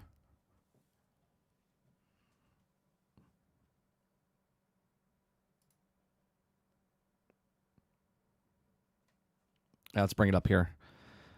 Borderlands 4 launch brought forward by 11 days. What could it mean for GTA 6 release date? That's what I was thinking. 23rd? Okay. So Gearbox upcoming first-person Borderlands 4 will release 11 days earlier than planned, as confirmed development chief Randy Pitchford in a video appeared to have gone live early. Borderlands 4 was due on September 23rd, but will now release on September 12th, according to PC, PlayStation 5, Xbox Series X, S, and Nintendo Switch 2. In the video, Pitchford said everything is going great. Actually, in fact, everything is going kind of the best-case scenario. The game is awesome, and the team is cooking. Launch day is Borderlands 4 is changing. We're moving it forward. The launch day is now September 12th. What? This never happens, you guys. It never happens. We're moving the launch day forward. You're going to get Borderlands 4 early. Listen here, Pitchford. You better hope. You better hope that Borderlands 4 comes out and it's not fucking broke. Okay? Because the jokes write themselves if you're now going and bragging. You're going and bragging now that you're going 11 days early. Okay? Pitchford added that the promised PlayStation State of Play focus on Borderlands 4 is due out, which is tomorrow. Of course, there are questions asked about whether the unexpected decision to bring Borderlands 4 forward has anything to do in the looming behemoth of Grand Theft Auto 6. GTA 6 is currently set for release on PlayStation 5, Xbox Series XS at some point in the fall in 2025. That's a vague release window and could end up consuming the likes of Borderlands 4 amongst other games. Has Borderlands 4 moved? Give it more breathing room. Well, I was just saying, can you imagine if Borderlands moves up 11 days early and now GTA comes in a lot closer? That'd be pretty bad for Marathon. Pretty bad for Marathon. They think that Borderlands is moving to let Marathon have the spotlight by itself, but that may be short-lived. Okay? It's worth noting that Borderlands 4 is published by 2K Games, which is owned by Take-Two, and Take-Two is also partnered company GTA developer Rockstar. At the high enough level, right up to CEO Strauss Zelnick, there will be a knowledge of all the company's games, and there's also a development of these desire to give them all the best chance to success. Perhaps GTA 6's release date recently came into focus, and it's felt that this good Borderlands 4, it could come out nearly 2 weeks earlier than planned. So if Borderlands 4 comes out September 12th, and we could perhaps rule out GTA 6 releasing date during the same month, and August could come out in October, November, December 2025. All seems up to grab now for GTA 6. The risk, of course, though, is Take-Two ends up cannibalizing the big 2025 games by releasing them too close together. And let's not forget, Mafia: The Old Country, another 2K game, launches some point in the summer. Could Take-Two big games and really mean that GTA 6 end up doing more harm to each other than the good releasing of two close to each other? I mean, look, I don't look a lot. Fundamentally, average person buys 2 to 4 games a year. Okay, I think they've already purchased 2. There's 2 left. So if they buy Borderlands 4 and then GTA 6, or they buy Mafia and then GTA 6, GTA 6 is that game, right? More people are going to buy that. Not everyone, right? I know a lot of you guys that not interested in GTA.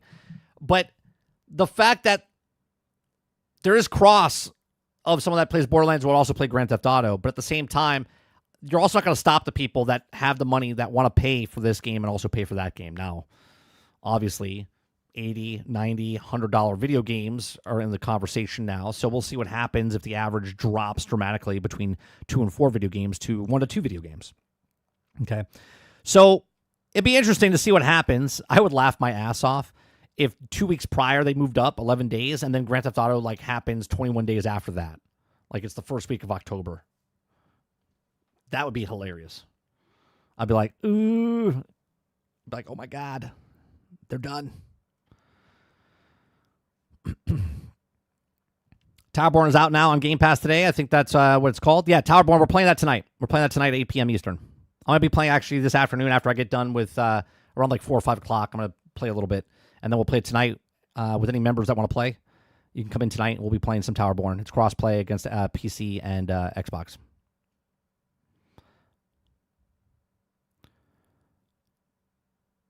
Waterbear says, I hope it's not broke. Please, gaming gods. If Borderlands comes out, man, and there's a problem, and they pushed it 11 days early, they ain't going to live that down. Eclipse says, does this mean they actually optimize it? It's pretty nice if it is.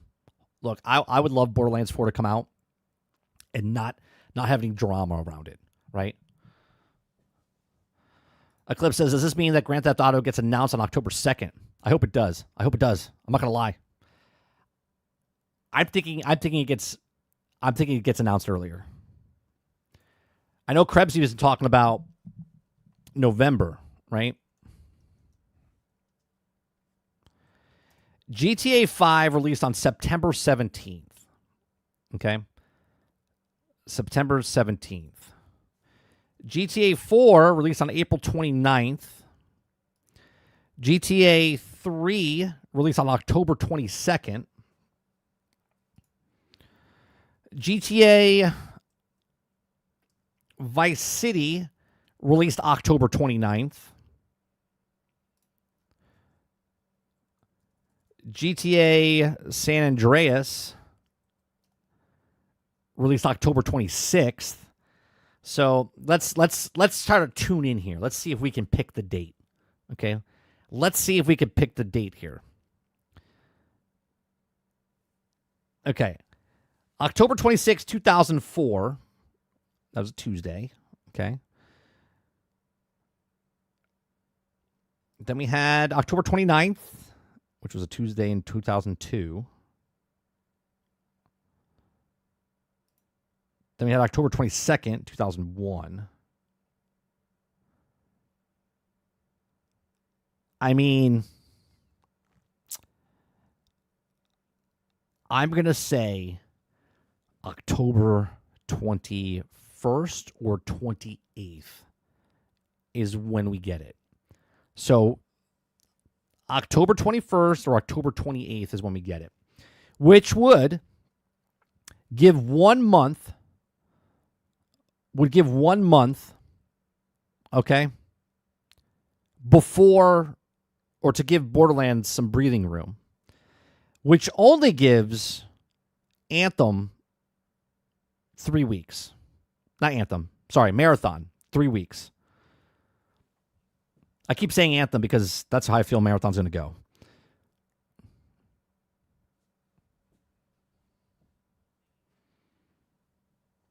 Oh, Red Dead Redemption. Let me see. Red Dead Redemption. Well, number 2 was released October 26th, 2018. And Red Dead Redemption was May 18th. Okay, so Red Dead 2 came out in October as well. It's a lot of games coming out in October from Rockstar. Now, I'm not saying that all their games come out, obviously.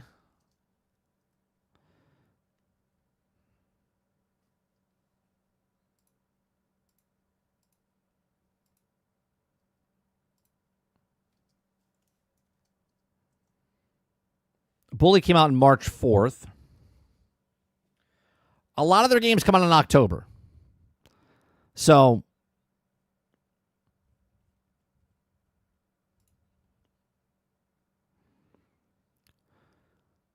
all right, let me see here. Aku says Borderlands is going to be broke and buggy. It's a minimal viable product. Waterbear says they should definitely implement the new quality of life stuff that they did in Borderlands 3 for sure, like the loot system update. I think they will. I don't think they're going to go backwards. Sarge says 11 days earlier is a favor to Sony, nothing more. Marathon us not ready, period. B says GTA 4 greater than GTA 5. I liked the downside of GTA 4. I didn't like the dating shit with where you had to go on dates and stuff, not relationship stuff. But I liked GTA 5, the 3 protagonists. I know a lot of people didn't like Trevor, but I liked the 3 protagonists in that game. I thought the story was better in 4, though. I like Nico's story better than I liked GTA 5's story.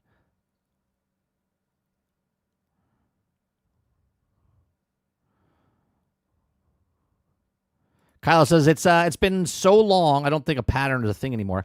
No, I don't think a pattern is a thing, but I do believe they like releasing in the back half of the year more than the front half of the year. Like October, November is a good time. Well, September, October is a good time to release because it gives enough time for the holiday season and whatnot.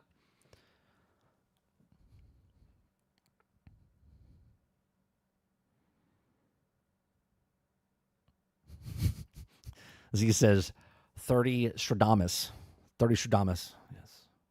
That week, 21st to the 21st, what did I say? The 21st to the 28th. That week sometime. It could release on Thursday, could release on Tuesday, which is the 21st, right? The 23rd is a Thursday. Friday is the 24th, and the 28th is the following Tuesday. So 21st to the 28th is where I'm going to go with. And it's solely based on all the other titles that they've done within the last 2 weeks of October. That's 6 titles. 6 titles in October.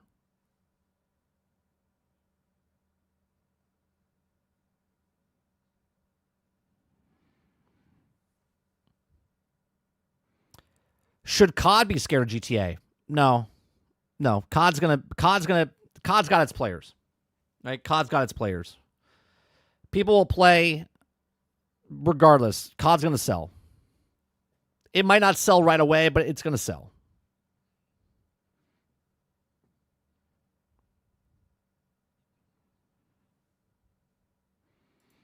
You don't have to at all. It's optional. Just hang up the phone. I like the skyscrapers and the city vibes in 4. Oh, sure. Well, I've said that this game is not only going to be Florida for Grand Theft Auto 6. I think Grand Theft Auto Online is going to break the internet. I think it's going to be Grand Theft Auto Worlds. I've been saying this for 5 years, 6 years, that when Grand Theft Auto Online happens, it's going to be like you take a plane to each of the cities online.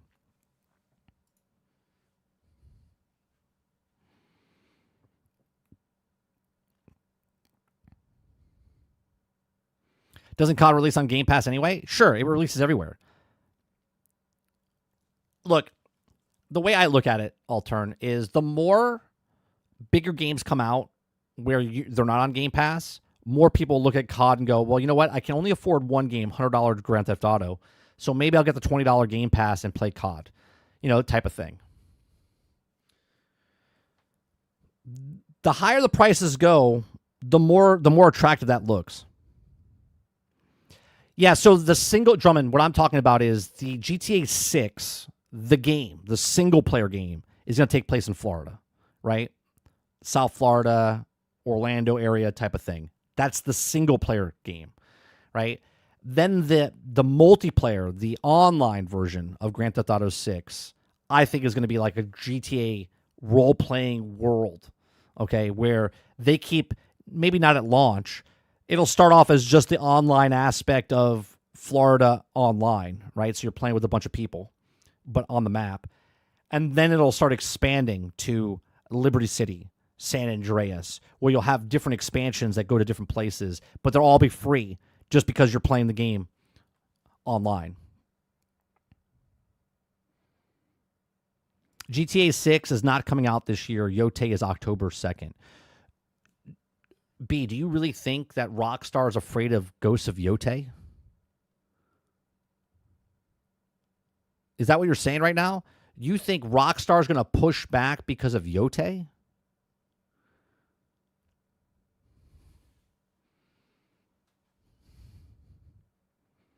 Kyle says, no one's scared of Ghosts of Yote. GTA will release whenever it wants, and other companies will shift. Exactly right. Exactly right.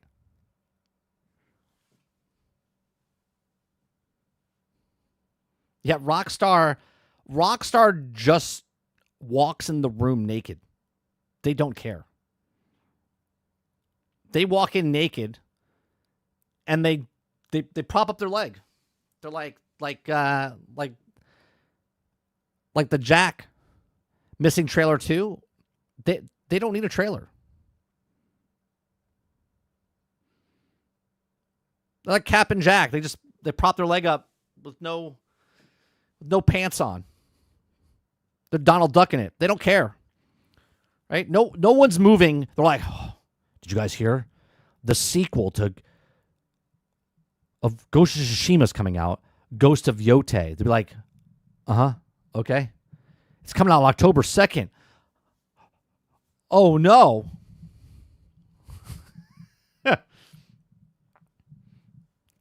No one's moving because of Yote. You want to tell me they're building server farms still? Cool. I'll believe that before I believe that they're shifting their date because of Ghosts of Yote.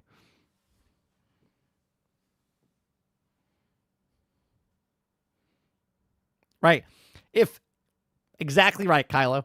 If Grand Theft Auto, if Rockstar and Take-Two decided to put it on the exact same day as Yote, guess what? Yote is moving.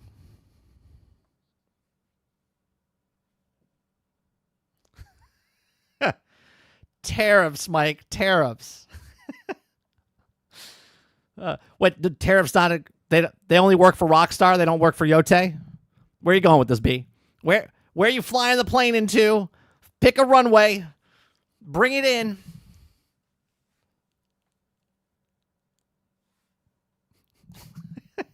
Right, Quintar? Rockstar would be like, Ghost of what?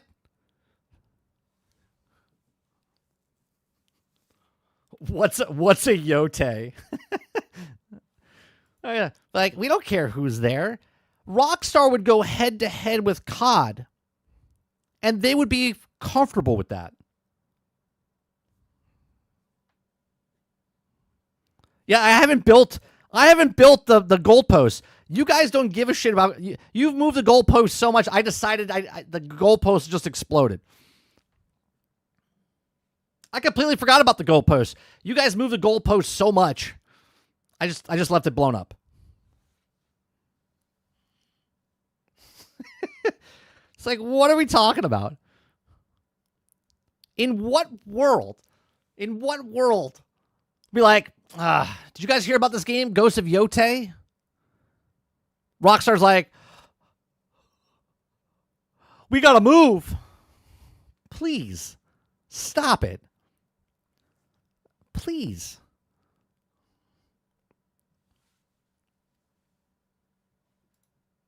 You just said is one of the most insanely idiotic things I have ever heard.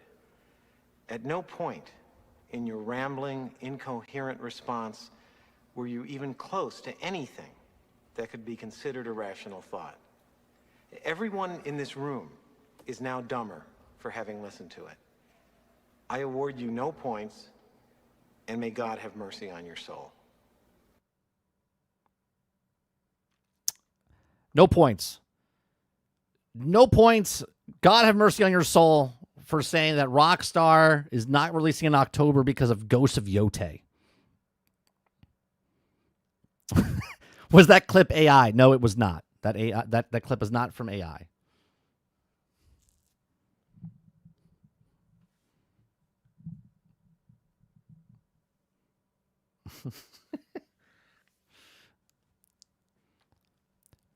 I guarantee you that PlayStation would make 10 times the amount of money in sales from Grand Theft Auto 6 than from their own game of Ghosts of Yote.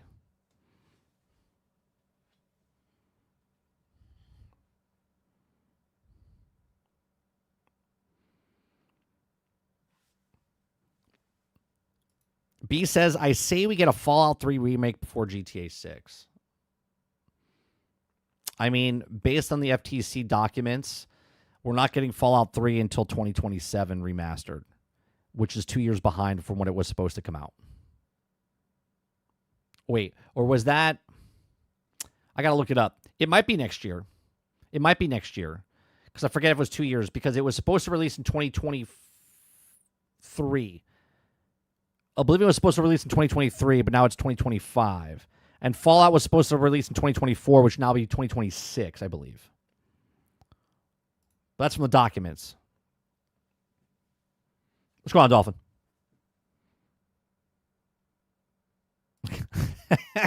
Kyla says, I think we'll get a Yote remaster for GTA 6. We'll get the game and then a remaster of the game before Grand Theft Auto 6 comes out. Altern says, you can say that about any game, but GTA 6 will sell more than any game released this year. Yeah. Here, I'll put this out there, Altern. Are you ready? There could be a game that came out in January. Okay, January. Monster Hunter, whatever, right? February. 10 million copies, right? 20 million copies.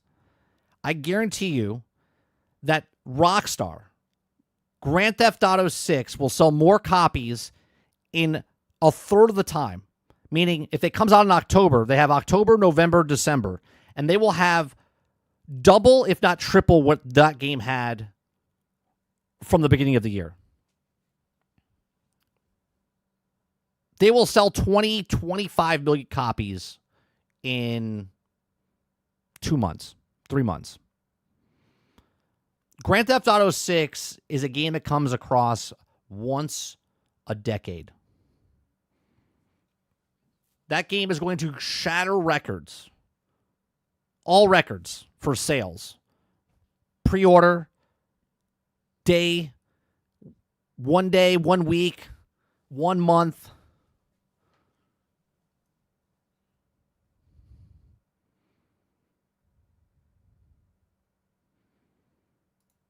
Oh, guarantees that Grand Theft Auto makes more money for Sony than Ghost of Tsushima does? Yeah, absolutely. 100%. It'll be the same scenario that happened, Brain, with the movie.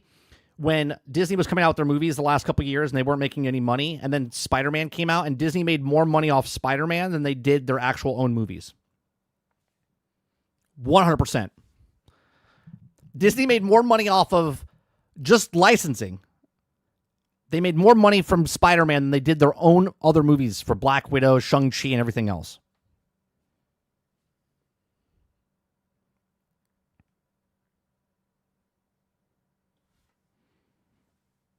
Right, Quintar? Yeah.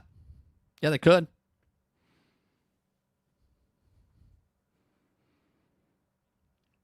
Sarge says pre-order. WTF?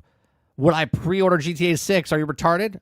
You don't think people are going to pre-order Grand Theft Auto, Sarge? You don't think people are going to... You don't think they're going to pre-order GTA 6? That fucking thing goes live. What are you pre-ordering?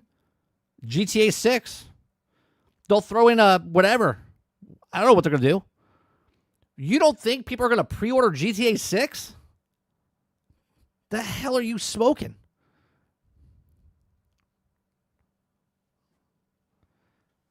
They're, soon as they announce the pre-order, they're going to download the digital version. Pre-order.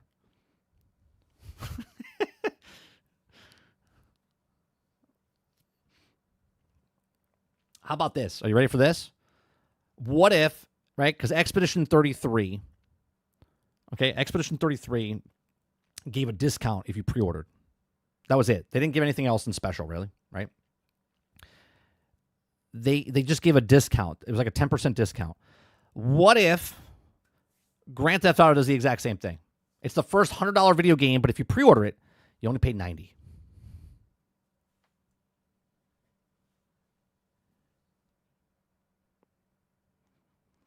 How much will the collector's edition cost? GTA 6 cost? Probably like 130, 120, 130. Unless you put some like 6 statue in there or something, it'd be like 250.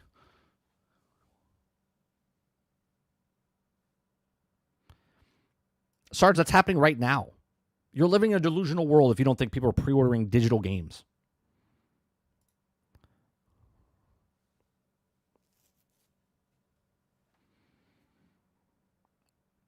Drummond, I actually said what Expedition 33 is doing, I think is going to be the new standard, right? I think if you pre-order a game, digital form or whatever, if you pre-order a game ahead of the sales before it comes out, you get a 10%, whatever percent, if it's 10, 15, 20% discount, meaning it rewards the people that buy it early instead of punishing the people that buy it early. You see what I'm saying? So if I pre-order a game in the future now, okay, whatever game comes out, and they give me a 10%, 30% 20% discount pre-ordering, then people would buy it because they would save money. And then the people that buy it after will be paying full price, okay? And you don't feel like you're dicking you over because not only are they asking you more money up front from you, okay, but they're asking you for also waiting for patches to fix the game. Where now you're paying less. So if you're waiting for patches, you paid less than the people that paid full price. This is why you should pre-order ahead of time, right? Instead of adding more things to it and still not getting the full game. Give me a discount like they do in early access, right? Early access gives you a discount because it's not a complete game yet. It's not a full game. It's not a full release. I think companies should look at what Expedition 33 is doing and then follow that model. Kyle says Rockstar has never done a statue, so no way. It's always included items and resembles the game.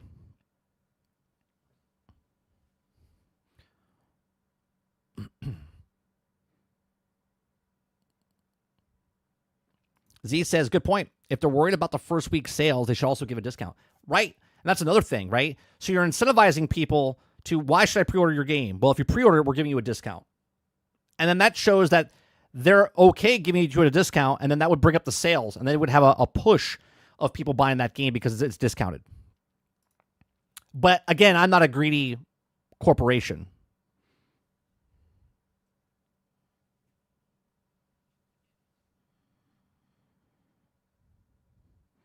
Right now, I think it's Cyberpunk with 8 million pre-orders. I could be wrong. I think Grand Theft Auto beats that.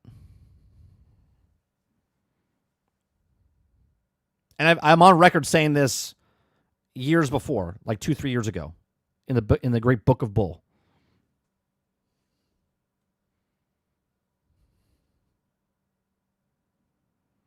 Sarge says if they discount a pre-order GTA 6, the game will break every sales record in history.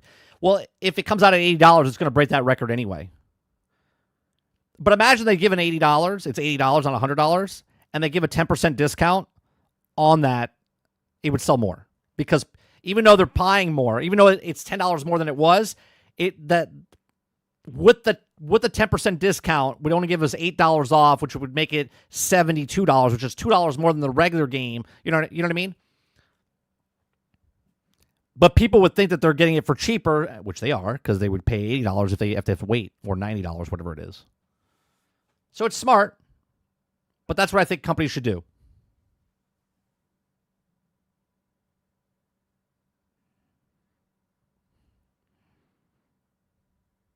Kyle says, I'm already taking a week off for work when it comes out. Did it with Red Dead 2 and GTA 5.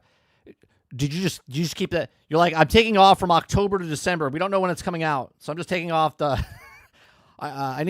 You have a very nice boss. We don't know when it lands. Just keep this spot open. I'll give you a hard date later.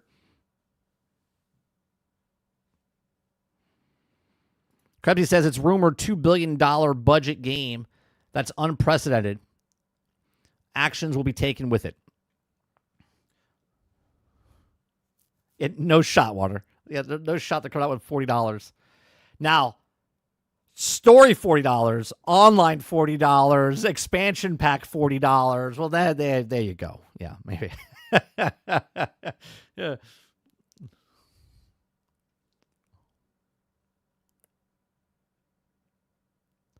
No, I get you, Kylo. I know. As soon as you find the date.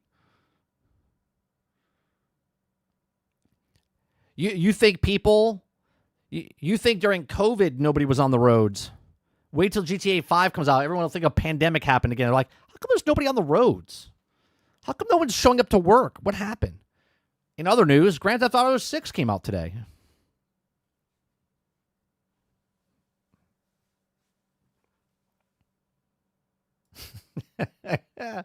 Could you imagine? Feel like, I don't get it. Why is there nobody on the roads? No one showed up to work today.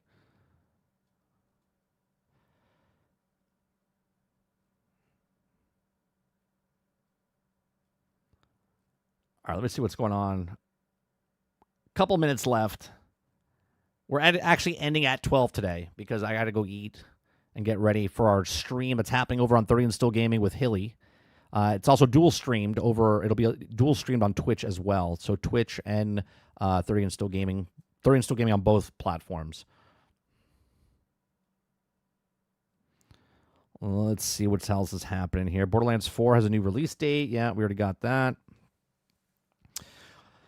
Arc Raider previews pretty well, perhaps because the design makes it insanely familiar. That's absolutely nothing here to challenge what came before, but sometimes that's okay. Hands-on impressions. IGN. Oh, is it a video? Is it a video? How long is this video?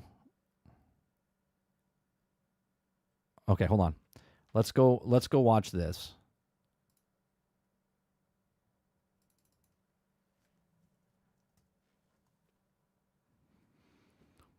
Speaking of extraction shooters.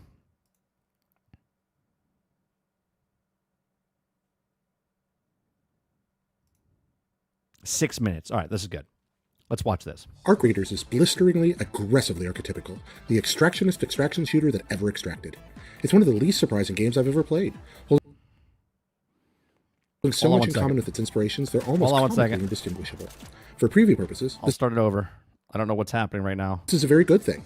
If you enjoy other games about scavenging goods while avoiding PvE foes, Arc Raiders is blisteringly, aggressively archetypical. The extractionist extraction shooter that ever extracted. One of the least surprising games I've ever played. Holding so much in common with its inspirations, they're almost comically indistinguishable. For preview purposes, this is a very good thing. If you enjoy other games about scavenging goods while avoiding PvE foes and robbing PvP humans, you're probably going to like Arc Raiders. If you don't, then there's likely nothing new here to tempt you. This is a game so unabashedly tied to its progenitors that the hero's default melee weapon is a pickaxe, the same weapon Fortnite metaverse heroes dropping off of battle buses lug into combat. That's a cute enough homage, but it's only the tip of the iceberg for the ways Arc Raiders will be instantly comprehensible to those who play Battle Royale, tree-punching survival games, or Extraction. There's very little that feels truly original, but the components bolted together from other successful live service games click predictably and produce a satisfying result. Isn't this more of a PvE extraction than the other PvE? Robert Jones says, "Why are you back on Twitch 30?" Well, here's the thing, Jones. I've been trying to double dip on. We were doing dual streams on Twitter, right, for a bit for the day streams. My videos for video games on 30 and Still Gaming don't really. Not a lot of people watch them, right? Because YouTube just doesn't watch live gameplay for video games, right? When Lono got his channel back a couple weeks ago, I was like, you know what? Kind of reminded me that I should probably go dual stream our video games over on Twitch at the same time, right? So what's happening now is instead of dual streaming on Twitter and YouTube for our gameplays that we've been doing, more viewership happens on Twitch because that's just what it is. It's gameplay. So I decided to dual stream when we do gameplay on Monday, Tuesdays, and Wednesdays when we do gameplay, that I would do Twitch. So on Twitch, we do the dual stream of all gameplay Monday, Tuesday, Wednesdays. Thursday, the podcast is always over on Twitch as well, but it doesn't stay there. So you can only watch the past broadcasts over on YouTube. Okay, but it is bringing in more viewership from Twitch and also YouTube at the same time. So that's why I went back over to Twitch for gameplay. Not the morning show. This is staying on YouTube.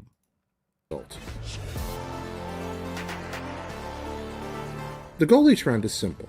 Go to the surface and then get back underground alive with better loot than you started with. Two forces stand in the way of that goal. The first, I've been on like Facebook. I always try to dual stream always on something. First are the Ark, AI-controlled battle robots that wander the map searching for any sign of organic life. The Ark are no trifling threat. Even the smallest bots can prove surprisingly dangerous, especially in groups. The little spider-like... Can I just say, that was the worst fire I've ever seen in a video game. Dangerous, especially in groups. That is the worst fire I've ever seen in a video game. Quintar, my Twitch channel is 30 and Still Gaming. It's the same as our YouTube channel, 30 and Still Gaming. The little spider-like scurriers are downright upsetting for an arachnophobe like me, and the large crawlers do not mess around. Ark wander the map listening for the sounds of search or battle and swarm any humans they find. The Ark are especially... Well, that explosion looked better. Where was that explosion from the other one? That explosion looks much better. What happened with the other one? The Ark are especially dangerous in numbers, and there are plenty of subtle little traps set where clusters of different Ark with complementary abilities are placed near one another, sometimes hidden in indoor areas where one can literally trip into them. I met my fate more than once when I got overconfident around Ark. One crawling monstrosity literally spun into the air with its legs like some kind of cyclops spider helicopter. Aku with the $2 super chat. He says, that's PlayStation 1 fire. $2. Thank you very much for that. I think you're over-exaggerating a little bit. I don't even think it was PlayStation 1 fire. I don't even think it was PlayStation 1 fire. Take down an Ark, though, and the rewards can be worth your trouble. They generally contain ammo and weapon components. The second and more deadly threat are your fellow raiders. If you choose to play Ark Raiders, you best enjoy watching your back, because to quote Casablanca, "This place is full of vultures everywhere." It's often more efficient to fall upon a fully loaded player who isn't paying attention than to risk a half hour of bracing open doors in a nearby warehouse, or to lurk... See, that's a bad mechanic. That's a bad mechanic. If it takes me a half hour to open a fucking door, or just wait for someone and grab their shit, what's the point of opening the door? Near an extraction point and cut somebody down when they're about to escape. Of course, every other raider is likely looking to do the same to you. Combat is competent enough to be satisfying. Your third-person avatar moves and controls like most other third-person avatars in modern shooters, with no real irregularities or surprises in the controls. Bullets mostly go where you want them to, depending on the capabilities of your chosen weapon, and melee attack power is substantial. Firearms feel right, SMGs are springy and difficult to control, assault rifles steady and heavy, sniper rifles punch like artillery. Playing in teams of 3 adds a bit of depth to the battle. I have a question. Why is extractions always 3? 2 or 3? Why? As you and your companions can search and cover for each other much more systematically than is possible with a single raider. Firefights between teams develop a sense of strategy, as coordinating squads deploy flanking tactics and ambushes against... First of all, if a guy's opening the door, why don't you let him open the door? That way you don't have to do it, and then you kill him after he opens the door. ...against groups of foes. Whether calling out directions, overhearing sounds, or covering all windows in a room, your 3-person squad will find plenty of tension waiting in most buildings. Cleverly designed maps draw the characters in. The most lucrative resource hubs are clearly marked, and players flock to the richest areas looking for food, or hover between the treasures and the extraction areas, waiting to dispossess the luckiest foragers of their well-won games. The environments are passable with the usual... It was supposed to be a PvE game, Altern, but they switched it. ...collection of rusty warehouses, abandoned apartment buildings, and overgrown vacant lots you'll find in a lot of post-apocalyptic shooters. Everything is serviceable, but it all kind of feels like they gave Fortnite a coat of DayZ grime and moved on. It's a boring enough world that certainly took me out of any chance of getting into the lore, but I don't really think lore is the big draw here anyway. No, it's wasting time. It's just wasting time. That's what these are. Ark Raiders is meatloaf without much plate presentation. But the meatloaf is tasty, if a little cold. Every drawer and cabinet is a potential source of wealth, crafting components, ammunition, shields, healing items, and weapons. Ammunition is properly segmented enough to keep you hungry as you scavenge and construct guns. Light, medium, heavy, and shotgun ammo variants are available early to locate in the overworld, craft in your lair, or purchase underground. Materials have the usual predictable levels of rarity. It's, I don't know. I look at all of these extraction shooters. I know it's not for me, right? I don't let my bias towards these extraction shooters taint you in any way, shape, or form. I just look at this. It all looks the same. I know it's very generic to say that, but every extraction shooter I look at, I'm like, okay, great. It's like they don't want to switch anything up because they know that this extraction shooter, like over here, is a good one. So they just copy and pasta what the setup looks like, you know? Corresponding to color, with certain colors granting you the ability to develop more useful or rare items. A single special pocket in your inventory allows you to keep one discovered item safe, even on the event of your death, so that you can haul your rarest finds home, even when you die. Some containers take time to open and generate quite a bit of noise when manipulated, which is a delightful tension-raising mechanic that I really appreciated. Opening one of these was especially harrowing when playing solo. You can really feel the vulnerability with your camera locked forward, not knowing what passing robot or player might discover you as you make an ugly racket jimmying a door. You spend your time between rounds underground. So let me understand this, right? If you guys like extraction shooters, you're playing Tarkov, right? You're playing Hunt Showdown. You're going to be playing Arc Raiders. You're going to play Marathon. So what, like Monday you play Marathon, Tuesday you play Arc Raiders, Wednesday you play... Like, I just don't get it. Like, where do they think all these player bases are coming from for this niche game? Where you convert your ill-gotten gains to an ever-escalating series of crafting tables, allowing for the creation of ever more elaborate gear. You can also choose to straight liquidate materials and finds for cash, and purchase fully crafted items at in-game stores. There's also some part of crafting that involves a live rooster. Is this free? Is this a free game? I never figured that part out.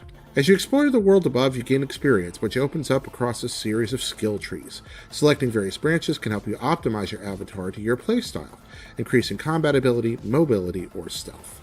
The different abilities are clearly labeled, and most are useful enough that every step feels like real progress.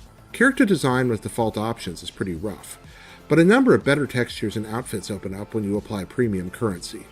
I deliberately... A premium currency. Gotcha. Made my guy look as bleak It's and free to sad play. as possible using only default options, but my multiplayer partner had the Souls Easy top man with no name vibe going on, and I was envious. Arc Raiders previews pretty well, perhaps because its design conservatism makes it so instantly familiar. There's nothing here to challenge what came before, but sometimes that's okay. Overall, the Arc Raiders loop seems pretty well tuned to satisfy. Make it to the surface to loot and kill, bring your goods and experience back underground to improve your abilities, head back up stronger to find stronger gear, and repeat. There are worse ways to spend an afternoon. For more previews of the biggest upcoming games, don't miss our latest hands-on... Okay, there you go. There you go. His review is, or his preview is basically how I feel. It's just like, okay, fantastic. All of these games look good, right? Looks better than Vigor. Yeah, but Vigor at least was PvE. Right? Wasn't it PvE? I could have sworn it was PvE. Or was it only PvP? I thought it was PvE. No? I could have sworn it was PvE. Which one did I play that was PvE?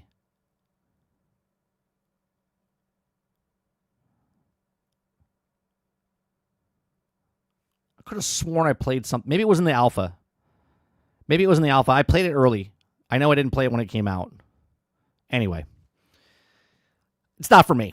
And again, don't take what I say about Extraction as far as like, it looks like shit. None of these look exciting to me. They just don't look exciting to me. All right. A little bit past 12. I'll be back in about 45 minutes over on 30 and Still Gaming over on YouTube and over on Twitch. Appreciate it very much. If you guys like what I do here, hit that like button, hit that subscribe button. If you'd like to go above and beyond that, become a member as little as $5. Thank you so much for everybody that gave me a super chat today, which was Water Bear, Sarge McCluskey, Eclipse, Z, Hilly, and Akuta Papa. Thank you very much. Appreciate that. All that money is going towards a new PC. We're saving it up, and we will be purchasing one later this year once we hit the amount. So appreciate it very much, and I'll see you guys in about 45 minutes over on 30 and Still Gaming. We're playing some RuneScape Dragon Wilds with Hilly. See you then. Peace.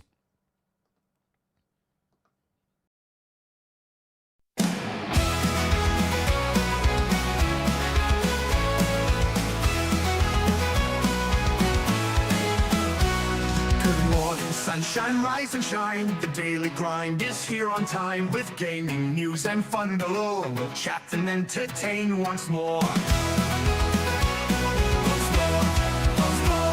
The coffee's hot, the mic is on. Jump in the chat, let's have some fun. From pixels small to stories grand, we bring the magic to your hand.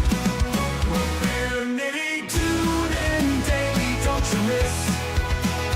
Entertainment wrapped in bliss.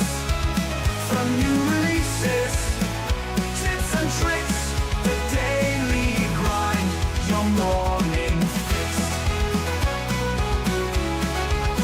Controller ready, headset too, we've got the updates just for you. From late night streams to morning plays, we cover gaming always. Controller ready, headset too, we've got the updates just for you. From late night streams to morning plays, we cover gaming always. Laughs and news, our winning blend, the show with you, our dearest friend. Comments rolling, chats alive, the daily grind, 5-star vibe. Tune in daily, don't you miss? Entertainment wrapped in bliss. From new releases, tips and tricks, the daily grind, your morning fix.